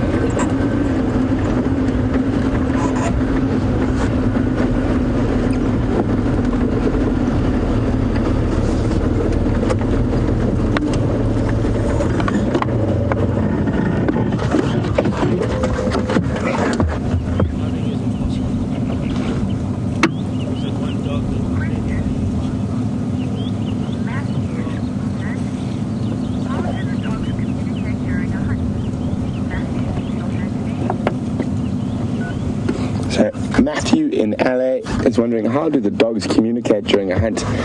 Matthew, more than likely via visual. From what I see, they visually take notes from the other dogs and react according to what they can see.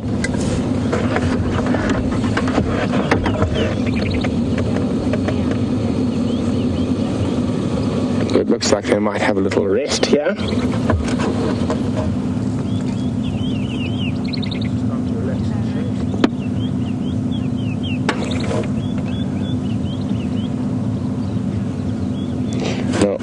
There's been some very interesting research done on wild dogs and wild dog social dynamics in packs. When you see dogs lying like this, very close together, it's a good sign, and it means the packs are generally quite stable and will survive longer.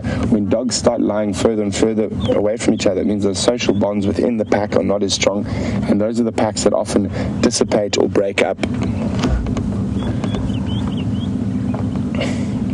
And how new wild dog packs are formed, generally it happens when these packs get big, sort of over 20, and you'll have dispersal males, normally 2 males that will depart from the pack to go search dispersal females.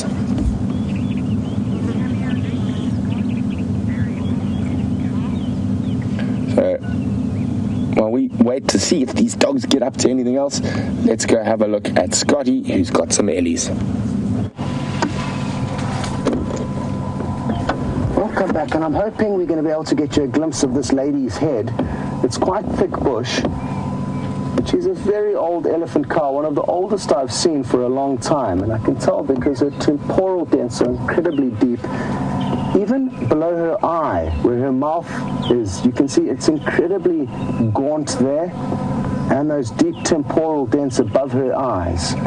Indications of an old female, and with age, she's become a little bit grumpy, so she's giving us some attitude. Look in her mouth there, just below her eyes. You may have got that glimpse, very, very deep indentation there. indications of an old lady, and they're a little bit worked up. So rather than giving this herd a hard time, we're going to send you back to the wild dogs and head off in search of some bird nests.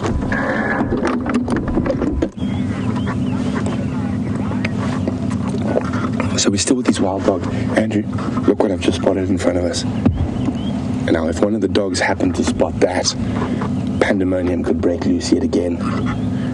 There are some impala there on the edge of the clearing, and they are slowly heading this way. They don't know that the dogs are there.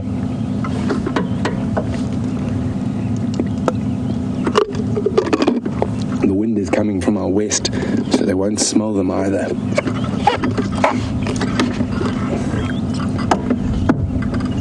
Exciting stuff.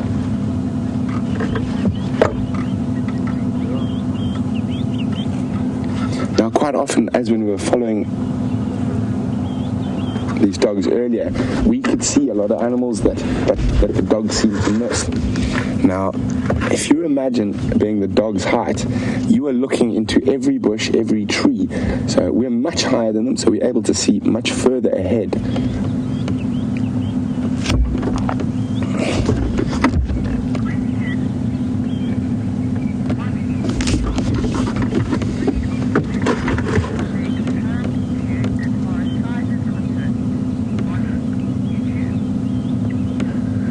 Molly, good morrow to you, Molly, who's watching via YouTube. Molly would like to know what size, so domestic dog size comparison could I use for these guys? So they're sort of probably similar size to an Alsatian or German Shepherd, a bit skinnier though.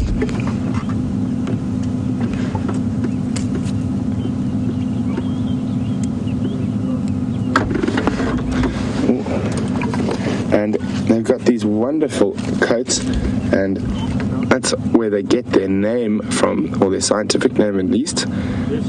There's an impala. I'm just trying to see if it's going to walk right into these dogs.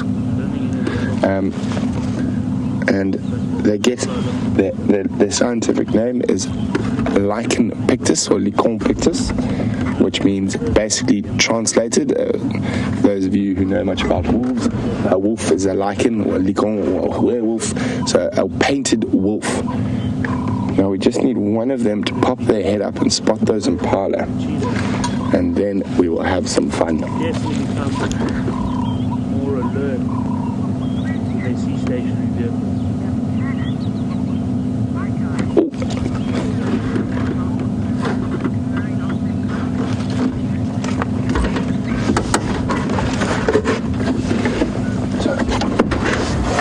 Impala actually moved off. I don't know if they got a whiff of the dogs, and it almost looked like they were more chasing each other than anything else. It was two males.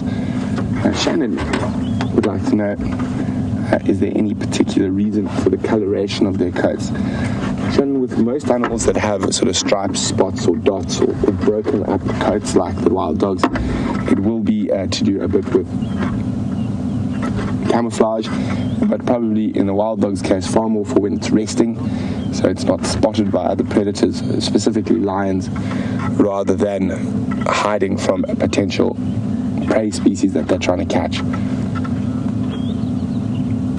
Very visual hunters, good sense of smell, very good sense of hearing, but that primary sense they use while hunting is vision.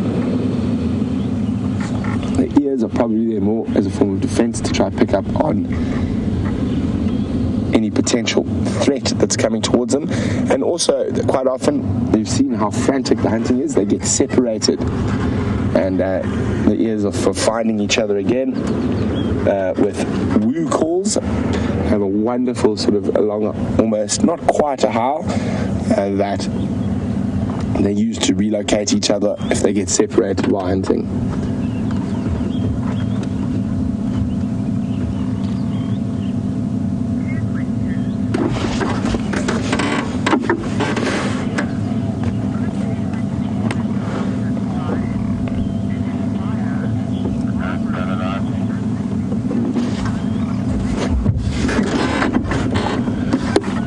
So Barbara and Lulu Fire are wondering, would the dogs hunt that baby giraffe? I'd say already at its young age, it's just stood up now, it's a bit big for them. He's probably weighing in close on 600-700 pounds already. And wild dogs prefer to hunt sort of medium to small sized antelope. They do, however, occasionally go for bigger stuff like kudu, and a really amazing report and sighting that was had by a friend of mine who's in Botswana of a pack of dogs actively hunting a large herd of buffalo. So it's not impossible. I think if a big enough pack would think about going after that baby giraffe, but I think with only 3 adults in this pack, it might be a bit much.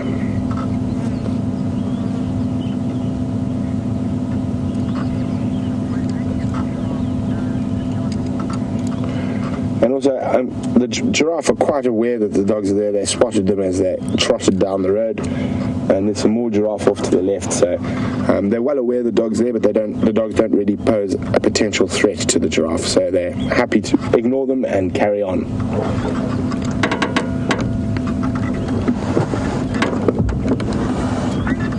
So and this one here looks like it's got such a dopey face.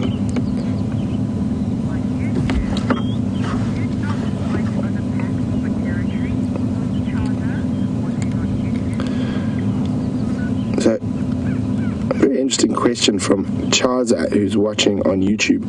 Will dogs fight between the packs for territory? It's not very common, but when it does happen, it's very brutal.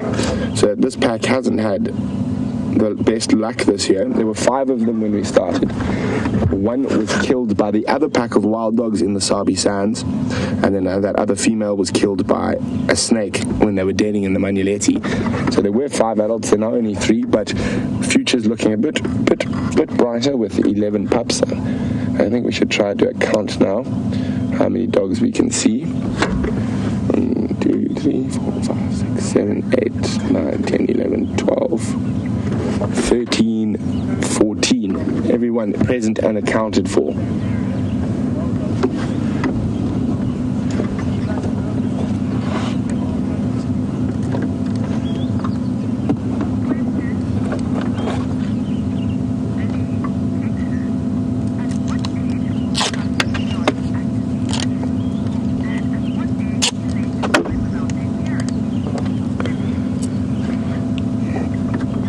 So Lily in Texas is asking, what age do the pups actively start hunting, and what age can they survive without their parents?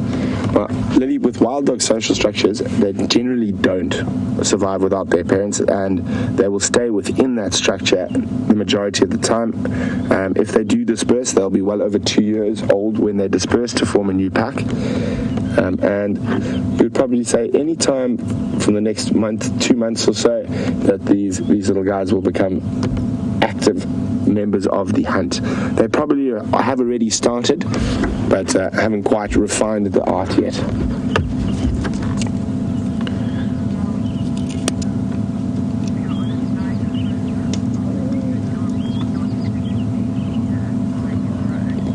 So there we go, you can see there's one of the adult males and a distinct notch in its left ear.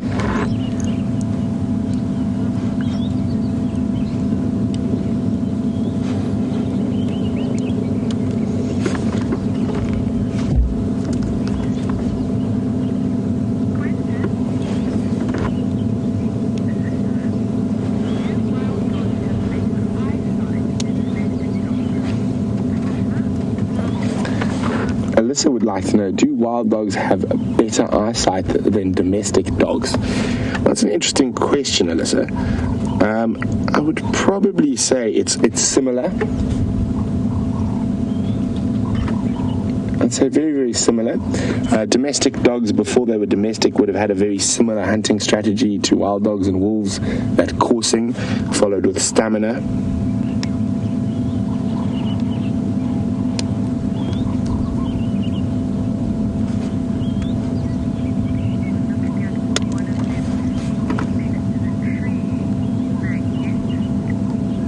So you can see there's been obviously quite a lot of action this morning, at least 2 kills that we know about. So everyone's taking a well-deserved rest.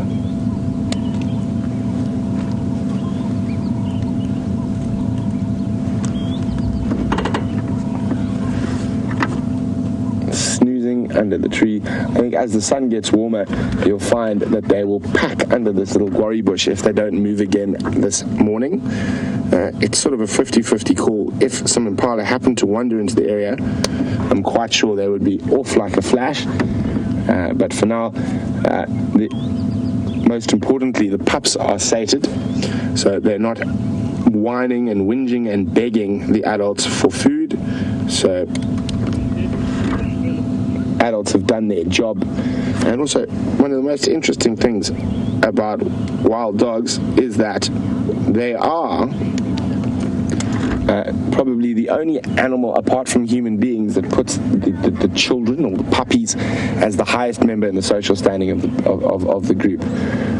And when I say that, it might sound a little bit strange to a lot of you, but if you think about the way we treat children and we'll go at all costs to protect children and stuff, they actually have a very high social standing in our social structure, and that's the same with wild dogs.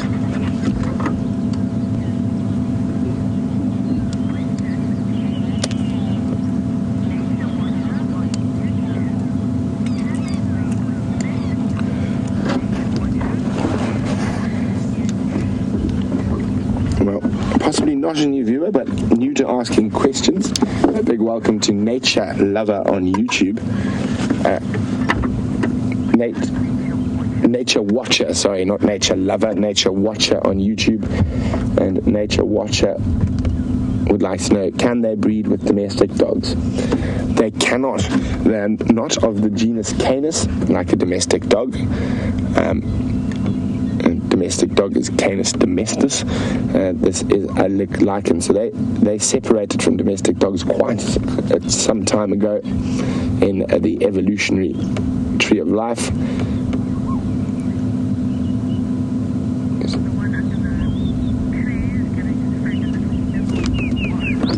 A little bit of play there between two of the youngsters before flopping down to snooze again.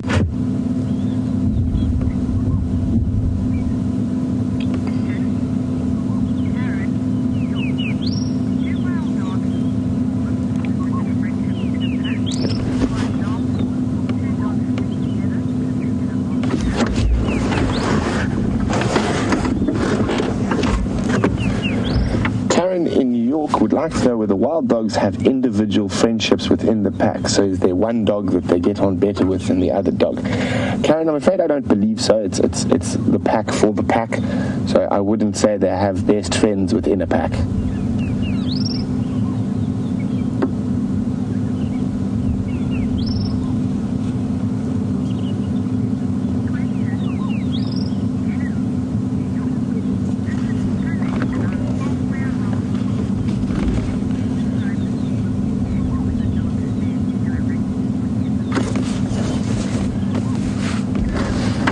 Genevieve in New York says, this is absolutely thrilling. I agree with you 100%, Genevieve. Genevieve would like to know the feeling I get when a wild dog stares me in the eyes. Well, Genevieve, pure excitement. They are my favorite animal. And as I said earlier, there's never been a recorded case of wild dog attack on human. I've actually spent incredible moments with them on foot in Tanzania and Botswana, and I've actually been lying on the road photographing them and had one come so close it misted up my camera lens. So just joy and excitement when a wild dog stares me in the eyes, Janine.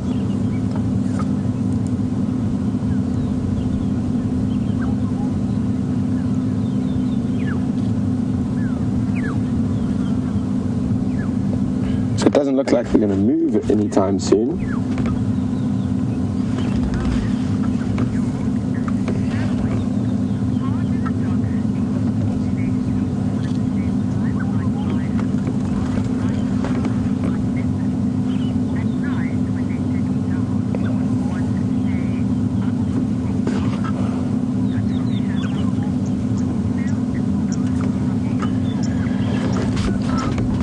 So Shamrock on email and Lois would like to know, how do the dogs sleep? Does one stay awake as a guard while the others sleep? Are they heavy sleepers like lions and leopards? Both of the big cats are quite heavy sleepers. They are light sleepers, so even if they are asleep, you'll notice they are quite alert. They sort of catnapping, even though they're a dog. And you'll see their ears are constantly moving like little radar dishes, picking up every sound around them.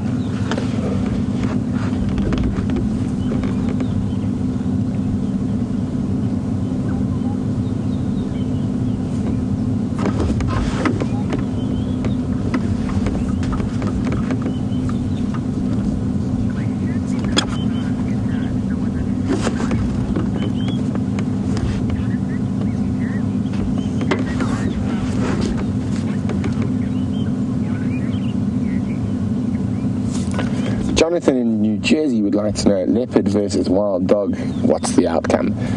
Single leopard, single wild dog, leopard would win. Pack of wild dogs and a leopard, no chance for the leopard. I've actually seen wild dogs kill a leopard in Botswana. They ripped a female to absolute pieces in a matter of seconds.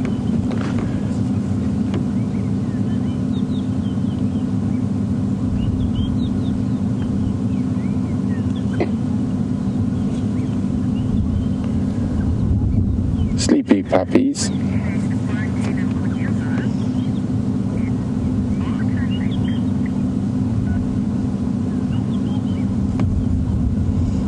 And most of the leopards in this area have probably been chased at wild dogs at many points during their life. I think it has been seen maybe in March. I think I might have been on leave, but apparently this pack did chase Quarantine or Kunuma in March as well. Lucky they didn't catch them.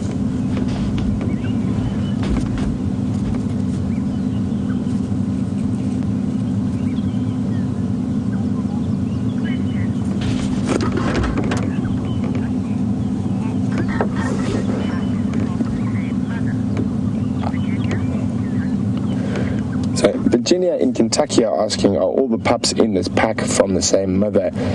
Yes, Virginia. Wild dogs are only the alpha pair breed. It's just unusual circumstances that a beta female would breed, so they're all brothers and sisters. And the father is the alpha male, so only the alpha pair breed.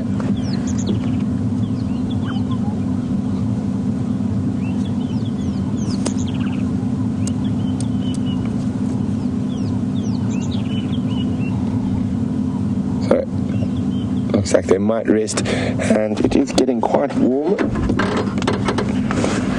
so there is a strong possibility they might rest up here for the day, and that would be really exciting because we would have access to them on the sunset safari. But with wild animals, you can never predict what they're going to do. Every time we do, they like to make our predictions incorrect. But hopefully they will not move too far.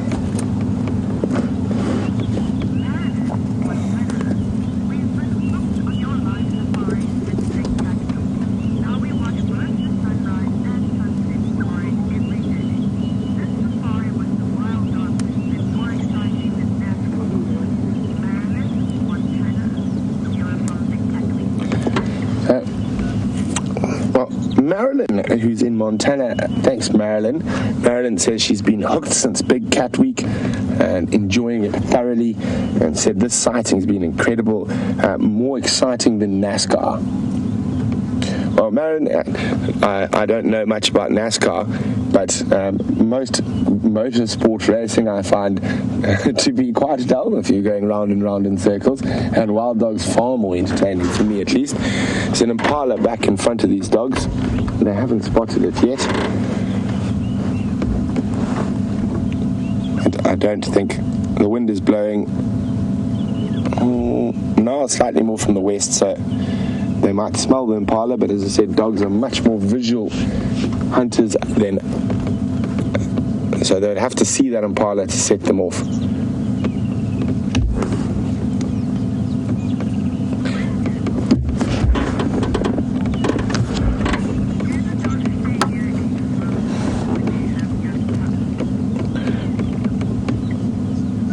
So Paul wants to know whether wild dogs have a permanent den when they have young pups.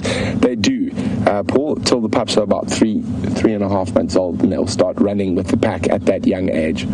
But for the first 3 months, they will have a couple of dens, very similar to hyena, multiple den sites in an area, and when the fleas get too bad, they'll move them.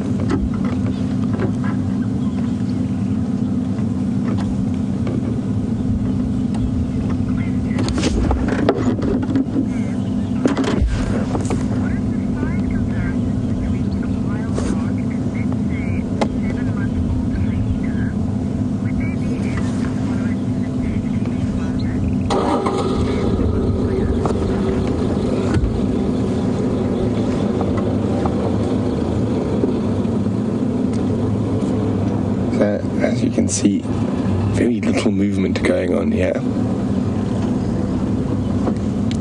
They've been running around, creating havoc everywhere they've gone.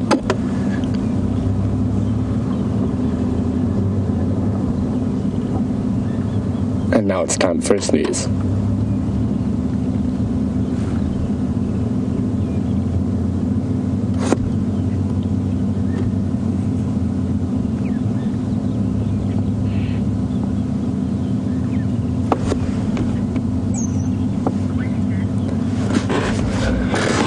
I wonder what Scotty's been up to for the last while. There's some giraffe close by, so I'm going to go have a look at those quickly where I can keep an eye on the dog as well.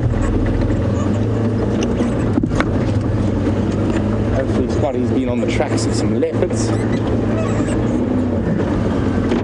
That baby giraffe and the others just meandered off there. We will be back to check on the wild dogs shortly, but while they're sleeping, let's have a look at something else.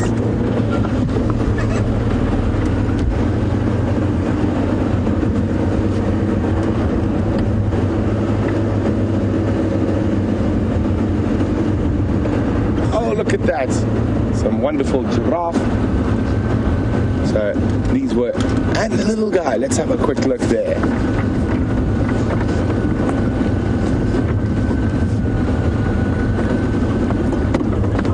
So there's the little giraffe that was lying on the edge of the clearings. I can still see a gap through to where the wild dogs are, so don't worry, if they move, we'll be able to shoot there. And little giraffe feeding off a knob thorn with a nice big giraffe bull next door.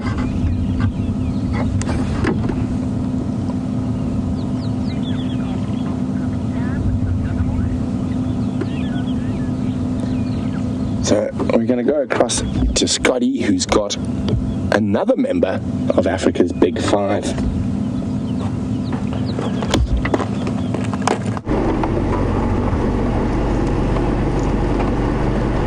Brent wasn't imagining things. We did rather have a member of the Big Five. It's just behind us. For now, though, we are following up on a bird's nest. We're going to go back to those Cape Buffalo. But there was a tiny little bird that we saw in this area yesterday on bushwalk called a waterbuck, and it was lying up at its nest, which is just up ahead of us. There's a little branch down here. Okay, interesting stuff. Now, all that's left at the moment is one little bare egg that you'll see very well camouflaged on the soil here. And lying next to this egg yesterday was a tiny little chick. An incredibly cute little bird called a thickney. And for those of you who weren't with us on safari, I'm just going to pull up a quick picture on my phone to show you. This will just take a second to give you an idea of what we were looking at. But what's interesting is that there's not too much known about these birds. And when I read up in the book, here we go, there's the picture I wanted to show you. So this is what we were looking at yesterday. There's the tiny cute little chick, incredibly well camouflaged, and there's the egg behind that you can see. So the egg is still here. The chick is gone. The chick was gone yesterday afternoon. Now, I'm not too sure. This picture was taken yesterday morning. I'm not too sure how old the chick was once we found it yesterday, but who knows? It could still be somewhere in this area. I did see an adult thickney running through this area, so maybe the chick is hiding down, and that's what they do best. Little cryptically camouflaged chicks will just lie dead flat on the ground and not be seen, and therefore no predators will be able to find them. So I'm hoping that's what's happened, or there's a chance that it has been eaten. I'm guessing this other egg is not going to hatch. So that possibly is a dud, but who knows, maybe we'll get lucky and maybe it will hatch. We'll keep checking.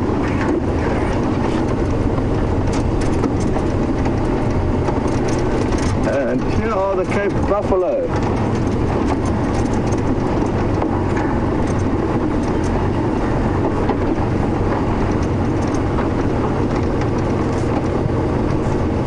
And it looks like they've had enough wallowing for the day. I'm just going to stop a little bit lower down here and let Tebs film them. They seem quite worked up. I'm not too sure why. Maybe they were chased by a lion last night. Speaking of lions chasing buffalo, an incredibly exciting scenario to be involved in and witness. Jerry has just asked me, what is my most memorable and exciting moment whilst on safari? Whew, Jerry, it's a tough question, and my answer will vary on the day. There's so many different kind of genres of sightings. Encounters on foot, cool sightings on the vehicles, kills, the most exciting kills I've had. So there's many different, like I say, genres for exciting moments. But one that comes to mind now is sleeping under a mosquito net in Chada Katavi, or Katavi National Park in southern Tanzania, and having lions coming up quite close to the campsite. There was just a little fire burning, and a mosquito net was all that protected us from these lions that were in a very close proximity and confines of our camp. So that's one safari highlight that will stick with me forever, Jerry. And just going to get into position here. I think we're going to have an awesome moment with this Cape Buffalo as he tends to his horns. And we've got a great low angle here. Look at this. Hello, boy. Yes, you are big and strong, and you will show that bush who's boss. Often they get caught behind the ear. You can see a few leaves there, which leaves male buffalo with these quite feminine kind of accessories. Hello, boy. Sorry, did you not like what I just said about you? Look at all the mud caked on his back. And he obviously didn't like what I had to say about the accessories that he could pick up while scratching his horns and ears. And off they go, quite cantankerous old beasts these, the Cape Buffalo, and one that you do not want to bump into on foot, considering how much time we've all spent walking around this waterhole. It's not going to be long before we are chased up a tree on a bushwalk by a Cape Buffalo. That'll be fun. Probably not for the cameraman who's got a large backpack on. With an antenna, it'll be tricky for him to climb up a tree. But it is important to remember that while we are on foot, there are these dangers lurking around us.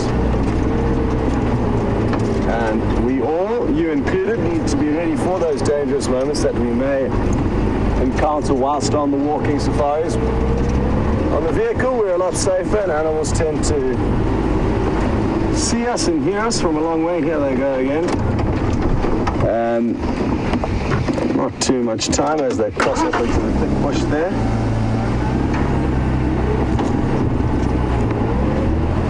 As I was saying, the benefits of being on a vehicle is that A, it's very large, and B, they're quite noisy, so we're typically not going to startle an animal in the vehicle, and then even if we do, we've got the size and strength and sound of a vehicle that can rev loudly, that looks quite big.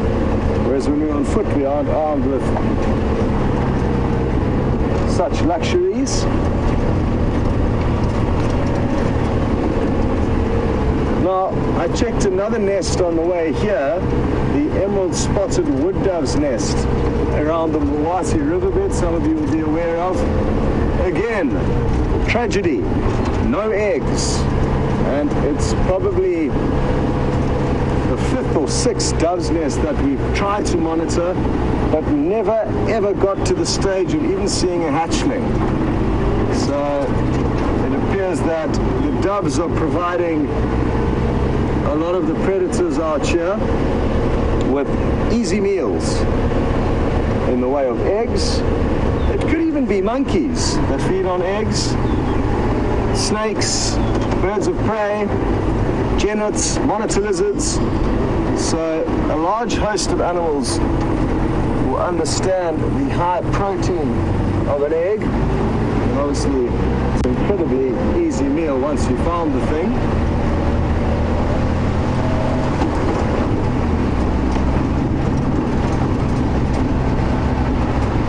What a morning it's been. There goes some impala darting across the road. I might actually stop here. We might get some great shots from this low angle. Here they all go. Teb, zoom in quick, just across the road.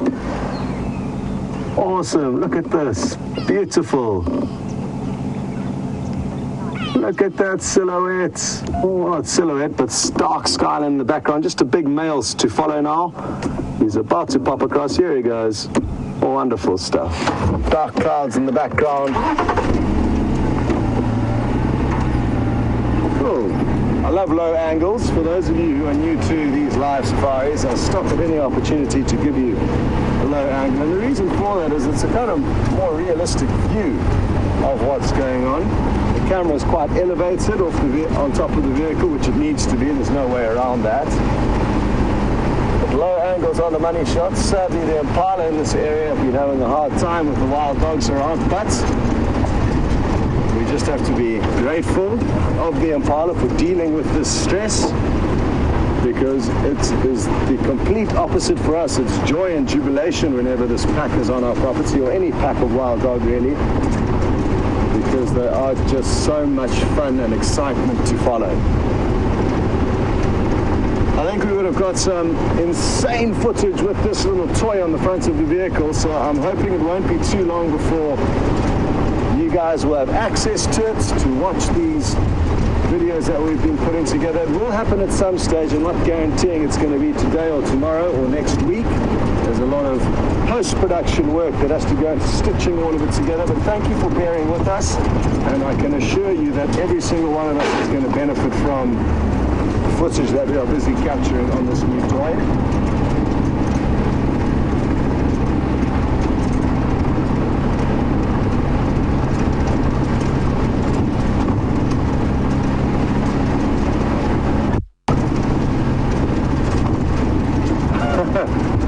Well, Love Dog agrees with this 360-degree camera that is certainly going to provide us with great views. They say that the only thing missing is that we need smell-o-vision, something to allow you to be able to smell the African wilderness. You would have been able to smell those wild dogs this morning, that's for sure. They smell a bit like a wet blanket. And not only that, Love Dogs, smell-o-vision is good, but imagine once we get the right cables and the right equipment to be able to make this a live feed. So whilst you're on safari with us, you won't require necessarily that Tibbs or Andrew or them or whoever the cameraman are zoom you into certain sightings or pan around to certain sightings. You will be able to decide where to look and when. It's possible, hard to believe, but that is the joy of the area that we live in. There's some remarkable technology being put together by some incredible geniuses that are wandering around our planet. So exciting times ahead, and thank you for bearing with us in the meantime.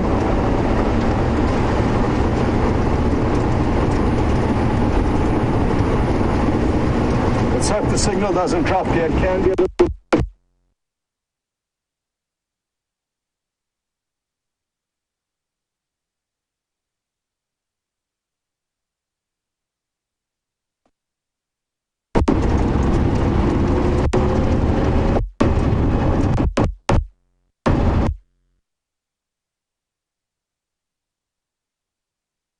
the boundary. This road's called Buffalo.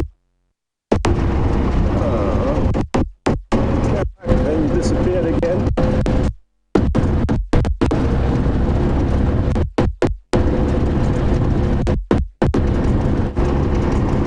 Hello? Are you there? Hey, you're back. Welcome. And apologies for that. We are now up on higher ground, and I'm thinking of heading to the hyena den site. It was an initial plan this morning before the wild dog got in the way. Let's go across there and see if we don't have any luck. There were 4 individuals heading there a little bit earlier. 2 adults, it could have been males, and 2 sub-adults. And we had a wonderful sighting of them following them from kind of Sydney's Dam area, which is just north of our northwestern boundary.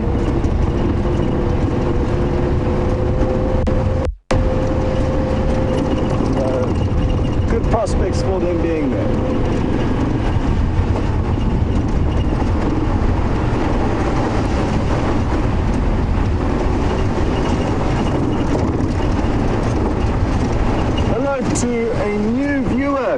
Kol Hagud, and they're watching on YouTube. It's important to know that if one platform isn't working very well, it's worth trying another one. Ustream, YouTube, Nat Geo Wild's website, our website, the WildEarth TV website. That's important to remember, but apologies, Kola. Good. Back to your question. How big is this area, and do we find ostriches here? Carl, it's a massive, massive wilderness area that we're a part of. 3 million hectares, bigger than Israel, bigger than Wales. It is massive. And we only get to traverse about 1,500 hectares of over 3 million, which make up the Greater Kruger National Park, which we're a part of. And certainly, yes, within that 3 million hectares, there will be ostriches, but in this area where we are working, it's unlikely that we will see any. And in the coming on 5 years that I've spent in this part of South Africa in the Sabi Sands, we don't very often see them. I've only seen one in many, many years. Cole, good to have you with us. And even though we may not be able to show you a safari here in the coming weeks, there is a slight chance. The good news is that you can go on safari anywhere in Africa, not only in Africa, in the world. We have yet to do that, but it's exciting prospects, and you've jumped on board this LiveSafari operation at a good time, because next year is really looking promising with some exciting projects up ahead and new toys and technology getting thrown into the mix. And I think every single one of us involved in this LiveSafari is hugely, hugely privileged to be a part of it. There's many people that have no idea what goes on daily and therefore can't join in on the fun. So if you enjoy it and would like to keep going on safari into different places within Africa, keep spreading the word. There's a tiny little blue bird that I'd like to show you. It's a gamble now. It's on the ground on our left at about 9 o'clock. Oh, it's just flown into a little bush there. I'm just going to stop here.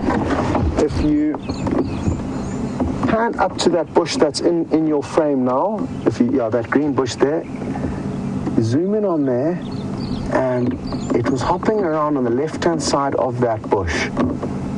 It's an incredibly pretty little bird called the blue waxbill, and I knew this was going to be a gamble. It's tiny. It's a very, very small bird, but I'm hoping it hops out into view. No sign of it just yet, and I think we are going to have to swallow our pride and accept defeat from this blue waxbill. But we'll find you another one at some point in time. A tricky thing with a lot of the smaller characters on safari here is that because they are so small, unless we get you really close to them, it's hard to kind of acknowledge and understand their beauty. So that's one thing that I try to do wherever possible when we are quite close to a pretty animal that you need to zoom in on to actually see the colors and the definition. We try and go for it.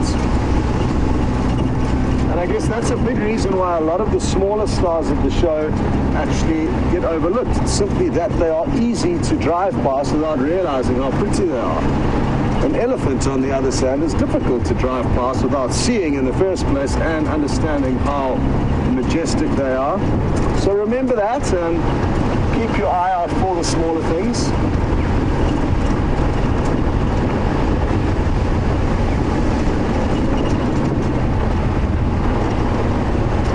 A lot of you have been wondering what those wild dogs are up to since you've been with me. So, over to Brent, and he's going to give you a quick update as to what is happening over there. So, very little movement here. Flat dogs lying up in the exact same spot. And what an incredible morning it's been. Absolute pure pandemonium and excitement. So we know that the dogs definitely killed twice, a baby impala and a scrub hare, and they even pulled a fetus out of the scrub hare. Isn't that incredible? They are by far, in my opinion, the most exciting creatures in the African bush, and by far my favorite animal. Not to say I don't love all the others, but wild dogs and I have almost a kindred spirit, I'd like to say. So also, just to let everyone know, all 11 puppies are well. The 3 adults are still with them, so they haven't lost any. So they're doing a really great job so far this year in rearing these little guys, and it's still a risky time till they're about a year old. So a way to go still before these little guys are in the clear.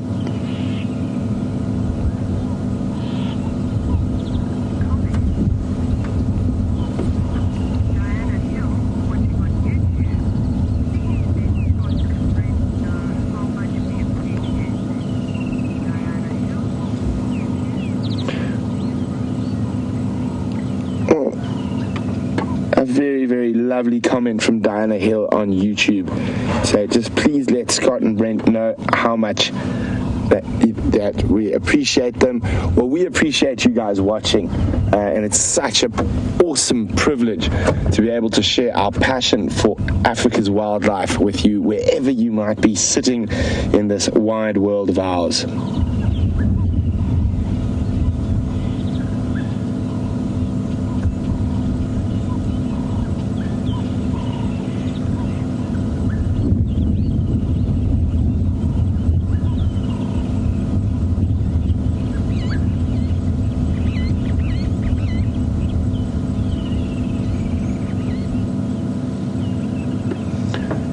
A little bit of movements, and I think that's probably what they're going to do for the rest of the day.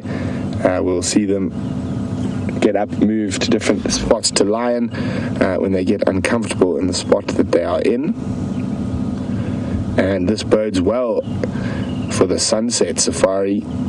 Hopefully they'll still be here.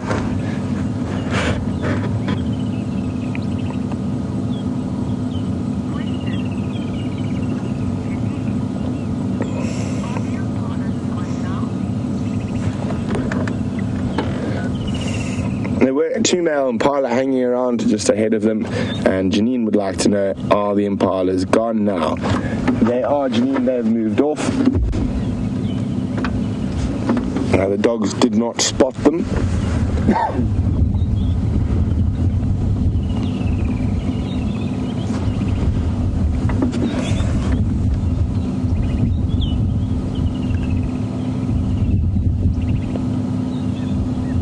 I just love the patterns on their coats. There's not one that's the same. They're each so unique.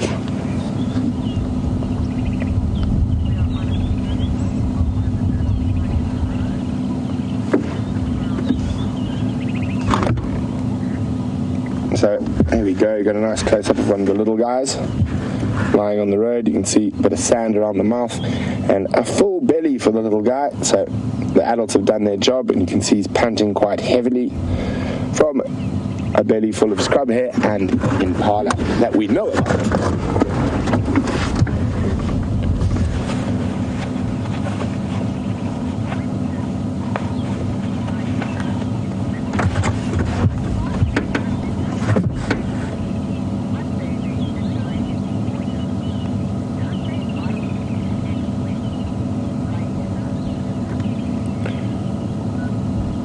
So Raisa, who's in Finland, said she can't remember on the live safaris ever seeing them muddy or wet. Do they not like getting wet?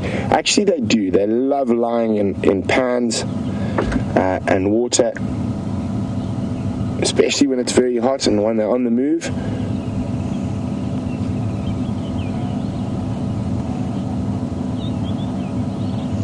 So earlier we got asked a question whether they could crossbreed with the domestic dog, and I said they can't.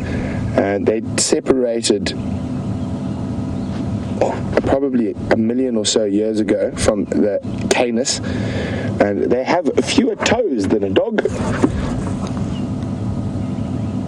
and their teeth are quite different to a domestic dog's, and they're very specialized for a hyper carnivorous diet.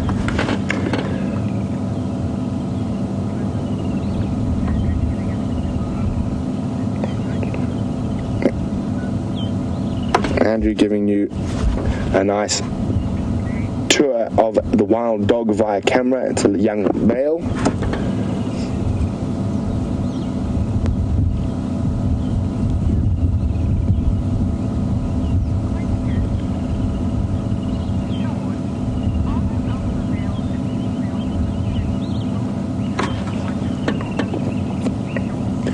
So in a wild dog pack, it's run by an alpha male and an alpha female.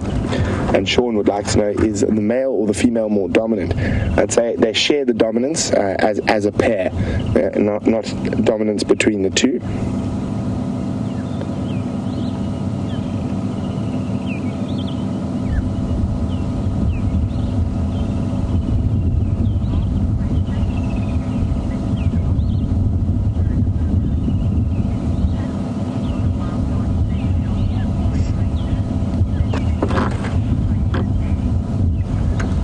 So Patty would like to know, are the wild dogs matriarchal like hyenas? Not at all.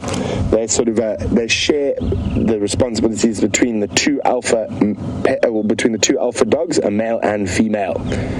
And speaking of matriarchal dominance, I think Scotty's got something to show you.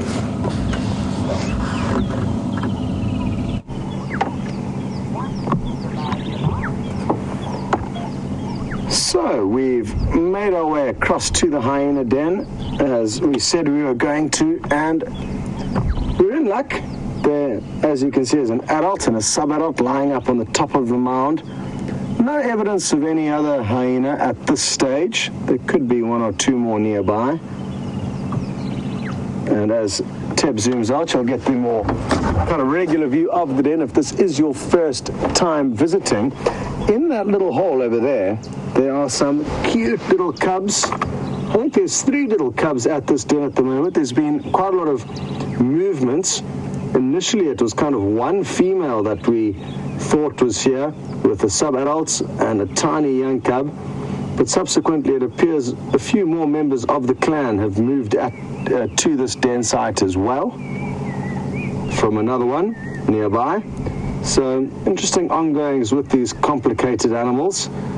When I say complicated, I mean they have got a very complex social structure. And we are busy doing our best to try and piece together the puzzles as to who's who, who's the boss. But haven't come up with too much conclusive decisions at the moment. Looks like quite a rotund belly of that sub-adult. Maybe they had a successful night snacking.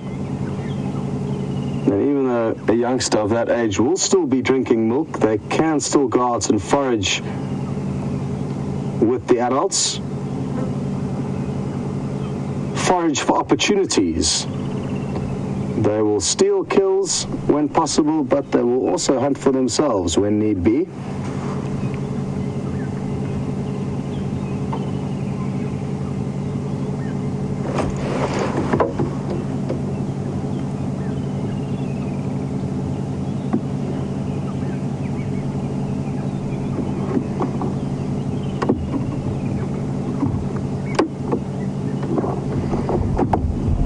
And one of our long-term viewers and safari extraordinaires, Raisa, provided us with some great information yesterday. Sorry, we're only using it now, Raisa, but Raisa says that the skull of a young hyena, like the one we're looking at, will probably only stop developing at around 3 years of age. Isn't that incredible? And that skull is going to be home to some bone-crushing jaws, and maybe that's why it takes so long for it to grow. There's a lot of thick bone as well as intricate muscles that need to bond onto those jaw bones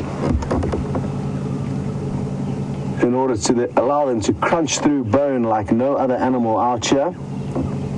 So thanks for that, Raisa. And that is also a contributing reason why they do nurse for such long periods of time. They need high amounts of calcium in their diet to build their strong bones. And they also live a life of kind of more uncertainty than most other predators. And it's not safe for them to take young subadults like this into dangerous zones to get meat, and that's why it makes sense that milk is going to be a staple diet when meat is not available. I don't think we're going to get lucky and see any cubs coming out this late in the morning. James, who's been spending a lot of time at this den, seems to think that it's most active earlier on in the mornings. We were busy elsewhere earlier this morning, so it couldn't be here. But it seems like it's quite sleepy and peaceful now, and it'll probably remain that way for the course of the day until things cool down a little bit later, and then we'll probably find the den becoming a little bit more active. I could be wrong, and who knows, maybe another individual will come back and join us right now.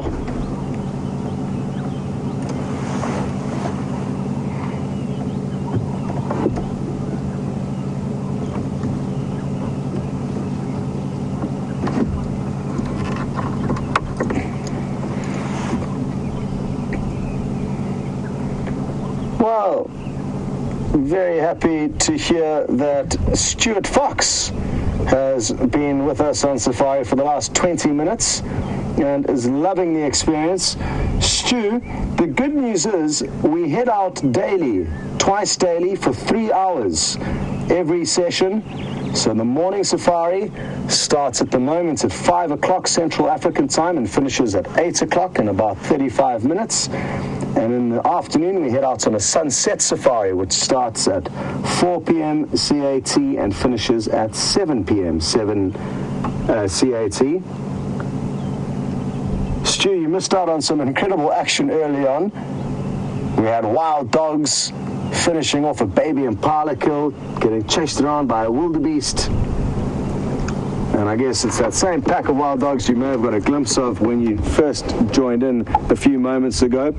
Good to know that you're with us, Stu, and it's great fun being on safari, so keep tuning in whenever you can. It's always different, it's always exciting. We never know what's going to happen. It's entirely unscripted, unedited, and you get to see the moments of brilliance as well as all the glitches and flaws along the way, which tend to make it quite a fun experience. Good to know you're watching, Stu, and we're going to spend a lot of time together in the future, no doubt. There's a lot of animals out here that we haven't seen today that we'll continue to search for. We're in an incredible wilderness area in the greater Kruger National Park, the northeastern corner of South Africa, host to many of Africa's most iconic animals, some of which we've already seen today, one of which you're looking at right now, the hyena. Typically, you'll find that most people have a kind of subconscious dislike for hyena, and whether that's because of the Lion King's negative portrayal of them or just general bad publicity, we will, however, try to convince you otherwise, Stu, and all the other new viewers. They're wonderful animals that fit in incredibly well into the African outdoors and certainly have an important role to play out here.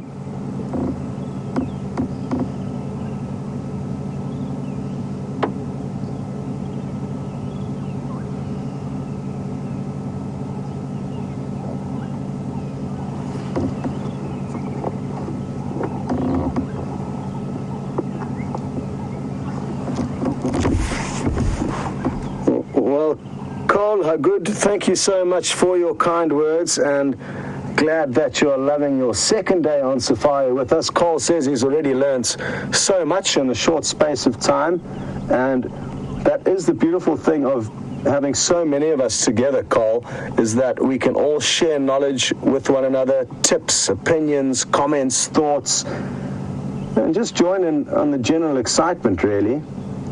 But I must say that we do get a lot of help in terms of knowledge and facts from some of our viewers who are kind of more seasoned safari goers, and they've learned things along the way, and not only learned from us, but also done their own research and really become quite experienced. So it's a combination of everyone's kind of knowledge and thoughts and experience that make for quite a moving experience and quite a sharing experience, especially in terms of knowledge and facts. Good stuff, Cole, and we will continue to keep sharing whatever we know about Africa with you. What must be said is that a lot is unknown still, even with the amounts of research that has been done by various people on the various animals out here. There's still things that happen almost daily that keep us on our toes and keep us guessing, that possibly go against what textbooks may say. And it's that elements of unknown that keeps me coming back.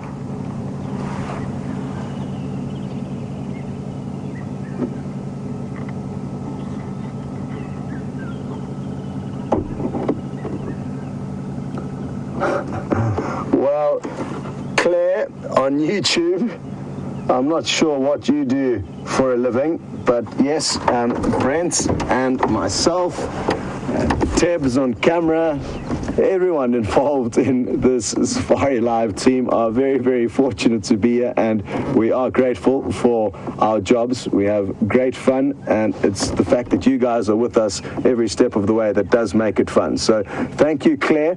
And it's important to remember, if you are a new viewer, that Jamie, one of our other presenters, is a lady, as you are, and she is a presenter here.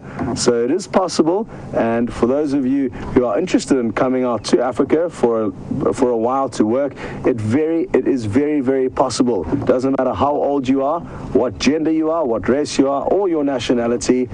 We are a very welcoming country, and we would love to have you guys come out, do a guide training course, work for a couple of months or years out here if you would like. And it is very, very possible and not difficult. I can assure you, at least on behalf of myself and Brent, we are not rocket scientists. Jamie and James are a bit more intelligent than the two of us, I think, but it's not difficult to become a guide out here. And if you want to, Claire, come on, book your ticket, come across, do a training course, and apply for a job with us.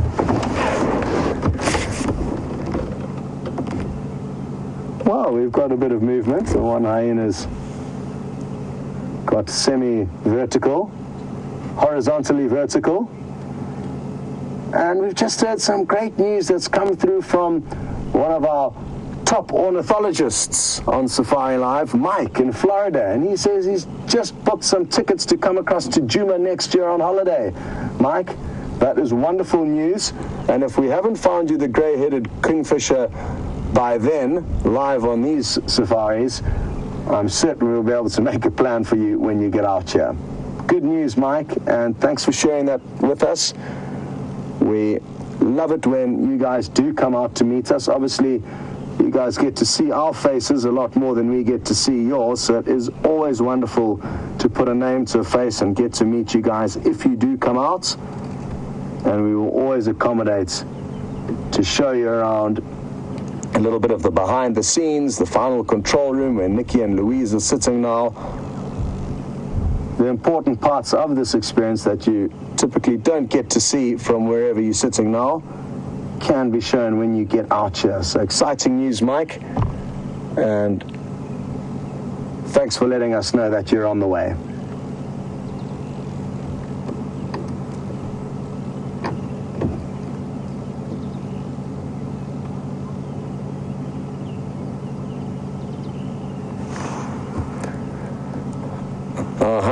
Now, the wild dogs weren't too far away from this den site this morning, and Safari Dean has just asked, what would happen if the hyenas smelt the wild dogs? Well, it depends, I guess. They know that wild dog are very effective killers, and they also know that wild dogs' jaws are not nearly as strong as theirs, so will often leave behind bones, as we saw a little bit earlier this morning. Even some of the small bones of a baby impala, which are very soft, were left behind by wild dogs. So hyena know that there's potentially some easy meals behind the wild dogs and will often follow them in certain scenarios, but As some of you may remember from not too long ago, wild dog can quite ferociously attack hyena if the numbers are in their favor. So it'll be interesting to know what happens, Safari Dean. I think they'll probably follow the scent trail, though, as a general rule, to see whatever the wild dog have killed. Can't provide them with an easy meal. But in and around a den, they may have taken a more kind of submissive stance and not run out all guns blazing, and rather maybe try to keep a low profile because of the risk of the cubs getting caught in the turmoil. As I said, there are 3 tiny little hyena cubs that live within this den site, so maybe the adults would have been wise not to attract any unnecessary attention to them. Who knows though, maybe this afternoon the hyena and the wild dogs will run into one another. Certainly great prospects with that pack still lying up on our property, and I'm already looking forward to the sunset safari for the moment those dogs get active and start hunting. Let's just hope they stay on our property. They are fairly close to our northwestern boundary. Speaking of dogs, why don't you guys head across to Brent's vehicle for an update on exactly what they're up to.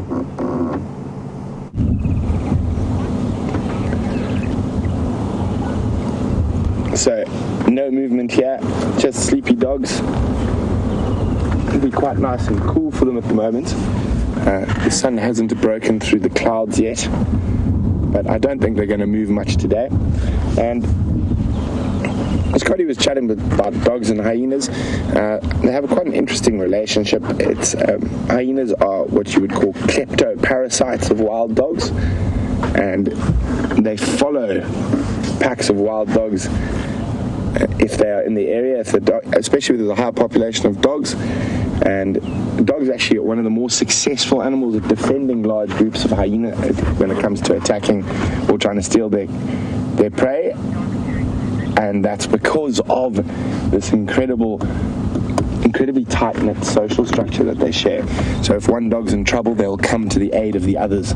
So it makes defending against hyenas a little bit more easy, whereas the hyenas tend to operate individually even when they're trying to rob from the wild dogs. So the collaboration between the dogs helps them very often see off the marauding hyena clan.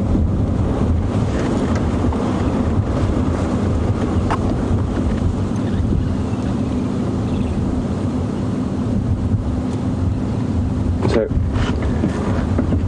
they are very, very much endangered, and there are very few viable breeding populations of wild dogs left in Africa. The best areas being southern Africa, particularly Botswana, Zimbabwe, Zambia, as well as South Africa.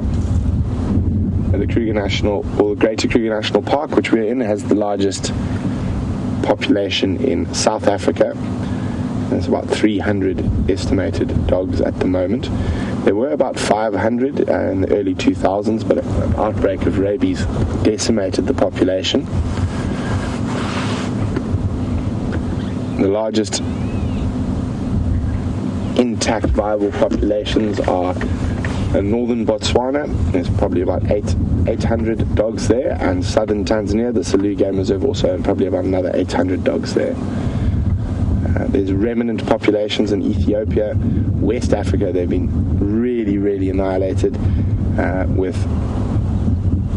very few places having any dogs whatsoever, just nomadic individuals popping up. Estimated less than 300 individuals in the whole of West Africa, with only one viable population of between 50 and 100 in Senegal. Mozambique's also got a relatively healthy population, so does Zambia and Zimbabwe. Places like Angola, it's completely unknown due to the civil war that ravaged there for years, but I'm sure there might be a few surviving packs.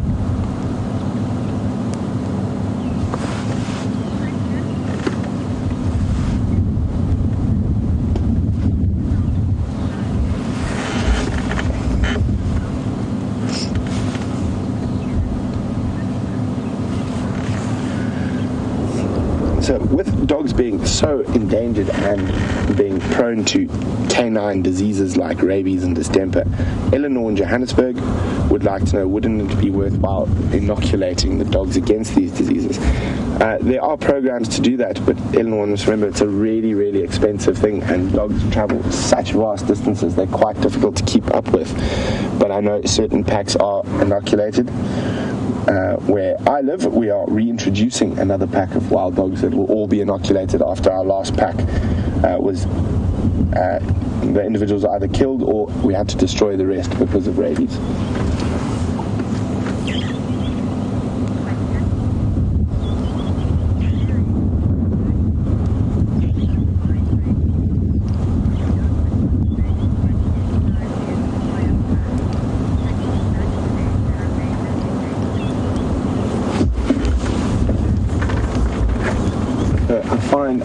Good morning to Sherry, who's in the bustling metropolis of Los Angeles, and she would like to know if rabies is detected in a pack of wild dogs. Do we euthanize or destroy the whole pack, or the conservation authorities, or do they try treat individuals? Unfortunately, with the social structure of wild dogs, we saw that greeting and begging ceremony, the saliva is passed very quickly from dog to dog.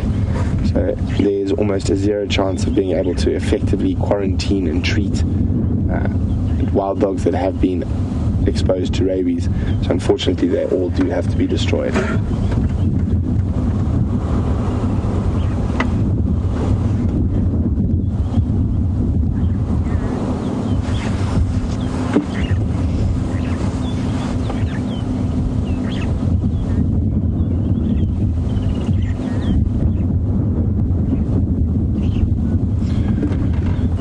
Jan in Chicago would like to know if the wild dogs ever became extinct, how would that change the environment? Life would be a lot easier for animals like impala. They do fulfill a niche, but in their current numbers, it's almost as if they have been removed completely. So up until a lot of African countries, well into the 70s, they were considered vermin and shot on sight. And even in South Africa, it's only in recent years that we've learned to understand them a bit more. They were considered to be very cruel animals because they're so successful at hunting and they literally rip apart prey. So that brings me through to the dentition and how they're different from domestic dogs. So they don't have a dew claw.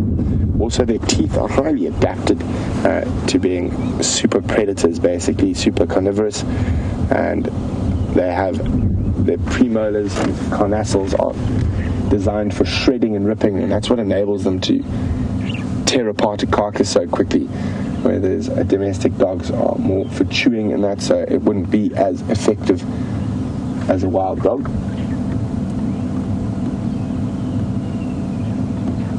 At dismembering a carcass. So those premolars are the largest of any predator related to body size outside of hyenas.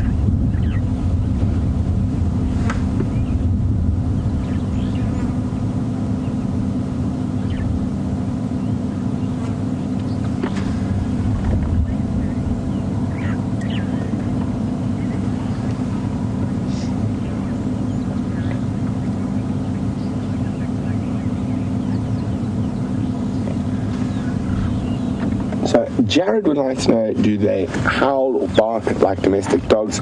Not really. We heard a lot of that high-pitched tittering that they do quite a lot of, but also they do sort of a contact call, which goes whoo, whoo, whoo, when they get separated from each other, and they do have a very gruff-like bark, which is an alarm call.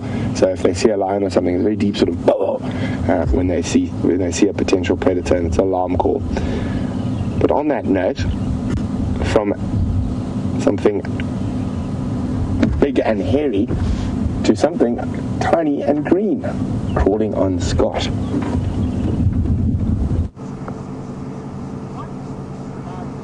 Welcome back, everyone.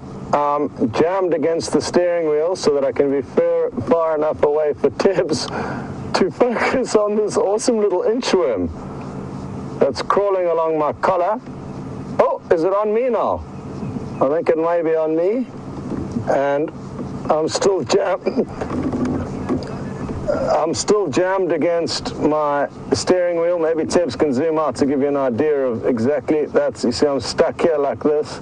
And the inchworm is making its way up my ear. But what I want to do is show you one other visitor that we had on the vehicle before it runs away. There it goes. It's a jumping spider. And it actually made a little kill. It caught a tiny little insect. Tiny microscopic pinhead-sized insect that walked in front of it. And now it looks like it's busy looking for its next meal.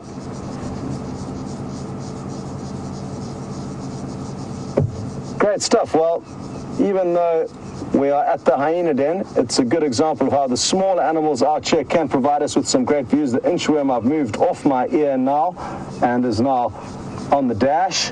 Don't they have the most awesome way of moving?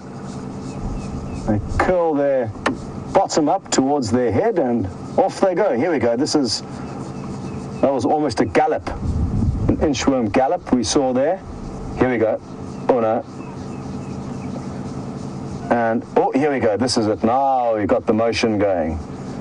Now there's a certain dance move called the worm that sometimes people try and simulate, and I think they are learning it from this specific worm, the inchworm. Awesome, awesome creatures out here. And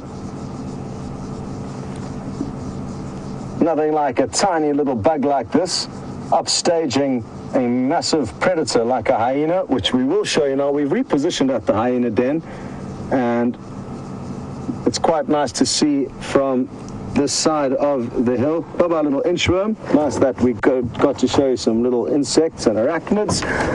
This is the other side of the termite mound. The hyena that was initially facing away from us. This is the subadult, is now, as you can see, facing towards us. Fast asleep, just twitching its ears to keep the flies at bay.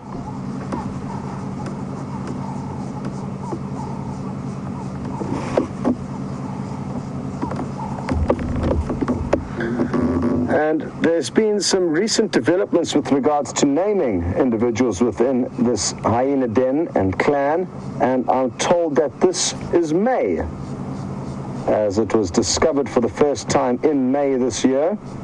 So for now we shall call it May.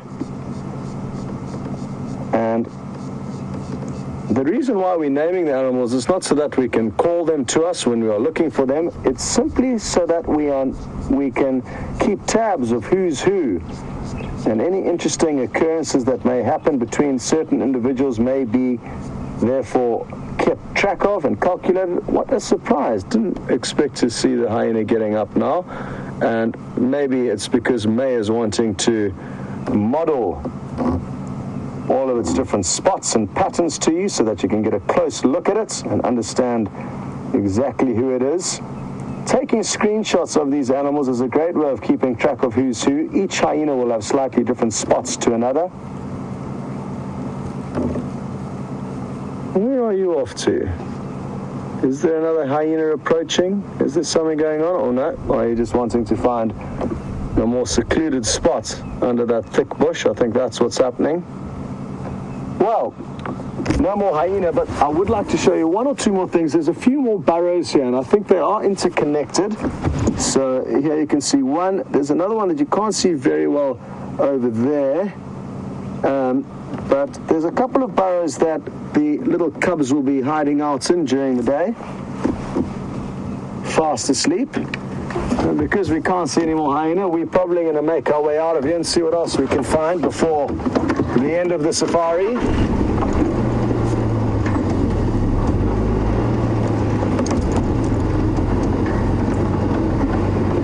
Hello to Kathy in Tennessee, who's interested to know how many hyena clans do we have here at Djuma and Arathusa.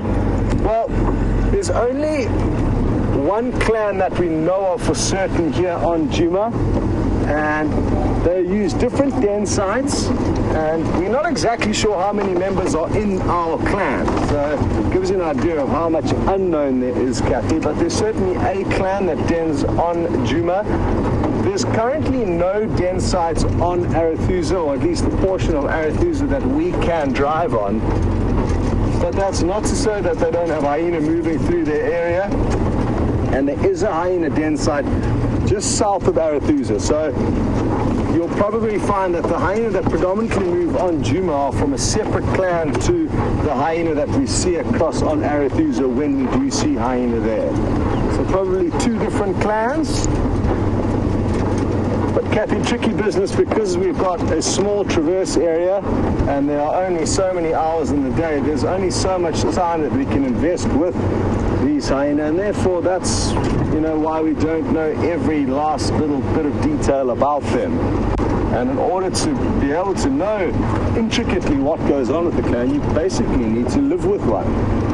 And as much fun as that would be, we've got lots of other animals that we need to show out here, and it's not just the hyena we focus on.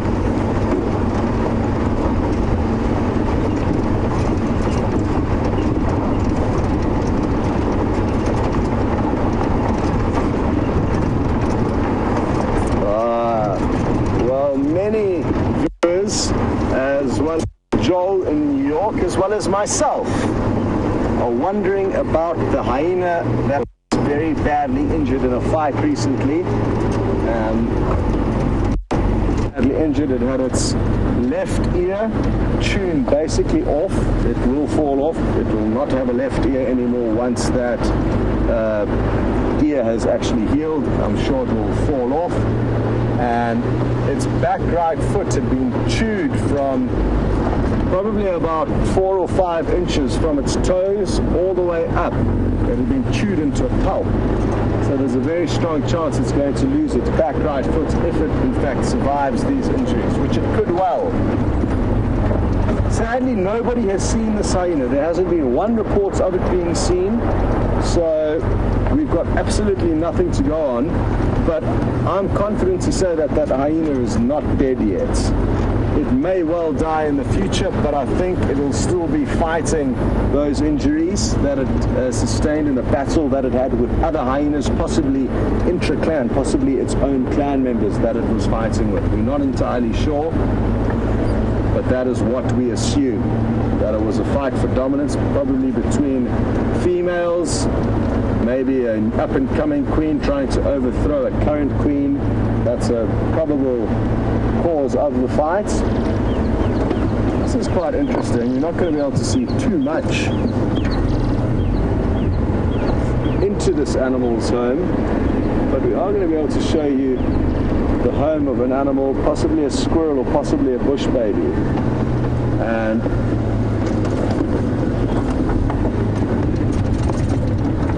I'm just going to jump out quickly and I'll be able to show you exactly what I'm looking at. In this dead tree here, you can notice a whole bunch of leaves. And I'm just going to pull one out, and these would have been collected by an animal like a bush baby or a tree squirrel to create a nice cozy house within the cavity in this tree. I'm guessing possibly the entrance may be a little bit higher up over here, and this is all the bedding down below. Interesting stuff though, and nice to know that an animal's living in there. Not too sure which one, probably squirrel, but strong possibility of a bush baby, a small nocturnal primate.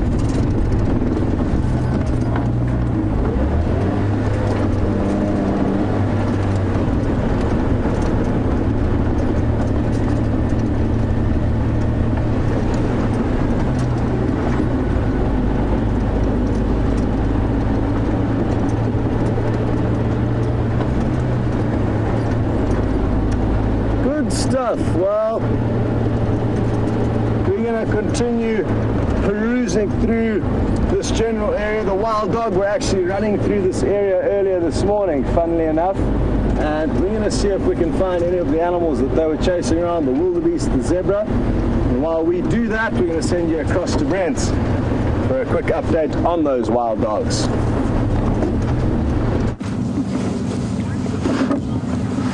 And as you can see, the wild dogs have not moved an inch. There's been a little bit of rolling over, but generally still in the same spots. And we've got some interesting little facts on the wild dogs from a cultural point of view. They don't feature heavily in a lot of African cultures. Sort of early Egyptian culture, they feature a little bit in hieroglyphics as great hunters. But in the San culture, or the Bushman culture, they are revered as the most effective hunters. And believe it or not, we know how smelly and how full of parasites wild dog feces is. The San would actually rub wild dog feces on themselves before going hunting to get blessed with the speed and agility of a wild dog, as well as they had quite an interesting and very, very, very sort of apt cultural folklore about wild dogs. And wild dogs are the bringers of death, which they are very much so. So the story goes that the moon goddess... Oh, we're going to go across to Scotty quickly. I'll finish the story a little bit later. Welcome back, everyone. And this ground hornbill was just carrying something in its mouth. I'm not sure what it was, possibly a little tortoise. I want to go and take a closer look. It just dropped it down and kind of stabbed its beak in towards it once or twice. It's a beautiful flock of them, and it's not just one like we've been seeing. There's another one off to the right. There's another one there further afield that Tebs has found, and then another one closer by to our right. So at least three. And these are highly endangered birds, the southern ground hornbill. We don't get to see them very often. Awesome stuff. And I just want to creep forward and see if I can't find what that one was carrying in its beak. It'll be very, very interesting to see, and then we'll focus on trying to get you some good views of them.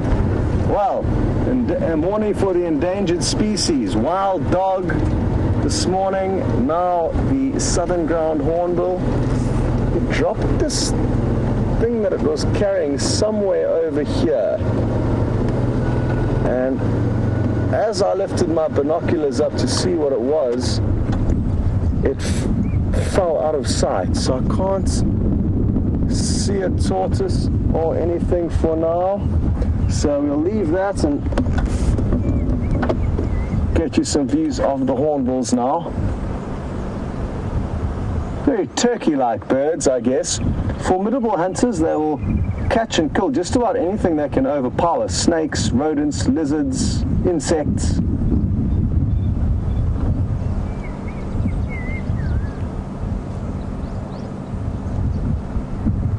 I'm so happy that we're seeing a decent flock, because it has just been the one individual we have been seeing over the last week or so.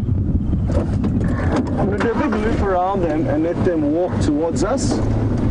Sorry, Tebs. Didn't give them any warning that we're about to depart there. So, I'm going to give them a wide berth because they can be a little bit nervous of us, and I don't want to chase them away, but I do want to get into a spot where we can at least see them feeding towards us, so that way if anything does happen, we'll be in a good spot to capture it. And this is where the wild dogs were doing their business this morning. It's a more calm and tranquil scene now.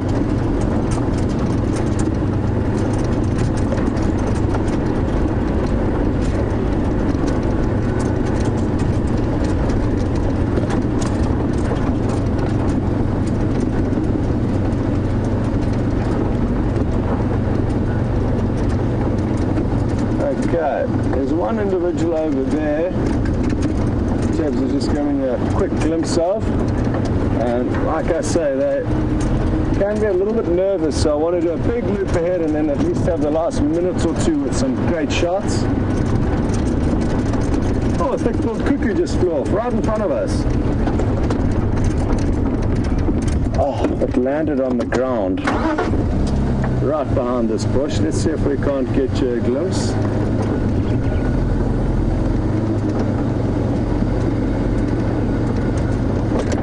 You know what's very interesting here? Just took off again, just as we were getting a glimpse of it. But I think that starling might think it's its parents. Now, you can see the starling in the tree and the thick-billed cuckoo.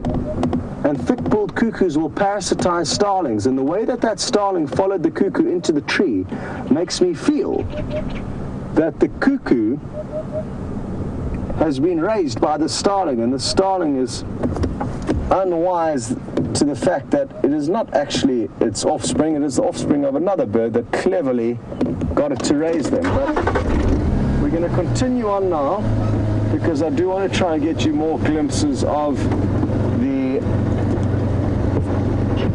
ground hornbill. There's a lone impala up ahead. I wonder if she isn't the unlucky individual who lost her lamb to those wild dogs. She came running out of that exact area and was possibly looking for them, or looking for her calf or her lamb that would have been killed. The fact that we also saw there was two thick-billed cuckoos, it wasn't just the one, so I'm thinking those two chicks both hatched out of the same clutch, possibly. Interesting. Now to find the hornbills.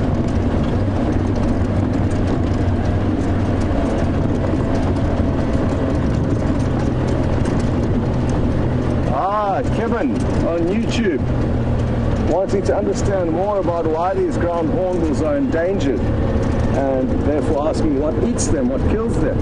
And not much that I know of.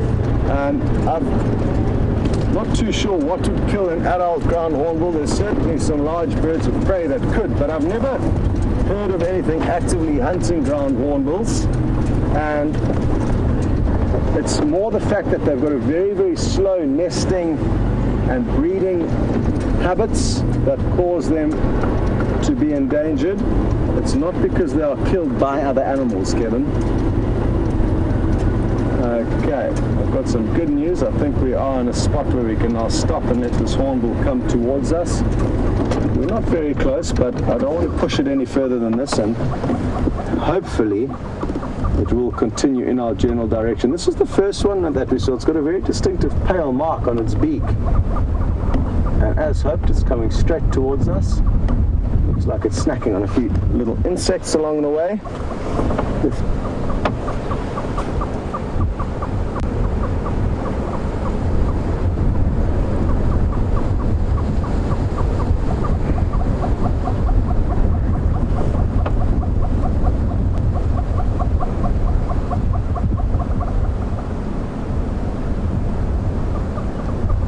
Please find a little snake. That would be wonderful to see it wrestling a tricky prey item like a snake.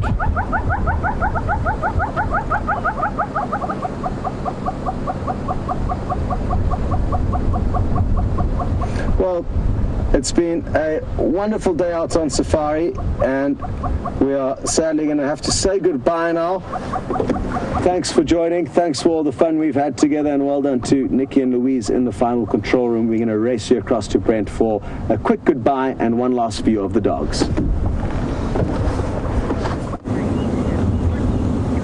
So we're nearly at the end of the show, and I want to show you as much of the wild dogs as possible, so I'm going to show you them and talk over. So quick end to the sand story. The goddess of the moon decided that all animals should be reincarnated, and the scrub hare who we saw die this morning mocked her. So she took reincarnation away from the animals and sent the wild dogs to hunt the scrub hares and his descendants for the rest of eternity. It's been great being with all of you here on Safari Live. What an amazing morning. So great to have you all, and with my favorite animal. Thank you to Andrew, who did a fantastic job. See you on the Sunset Safari.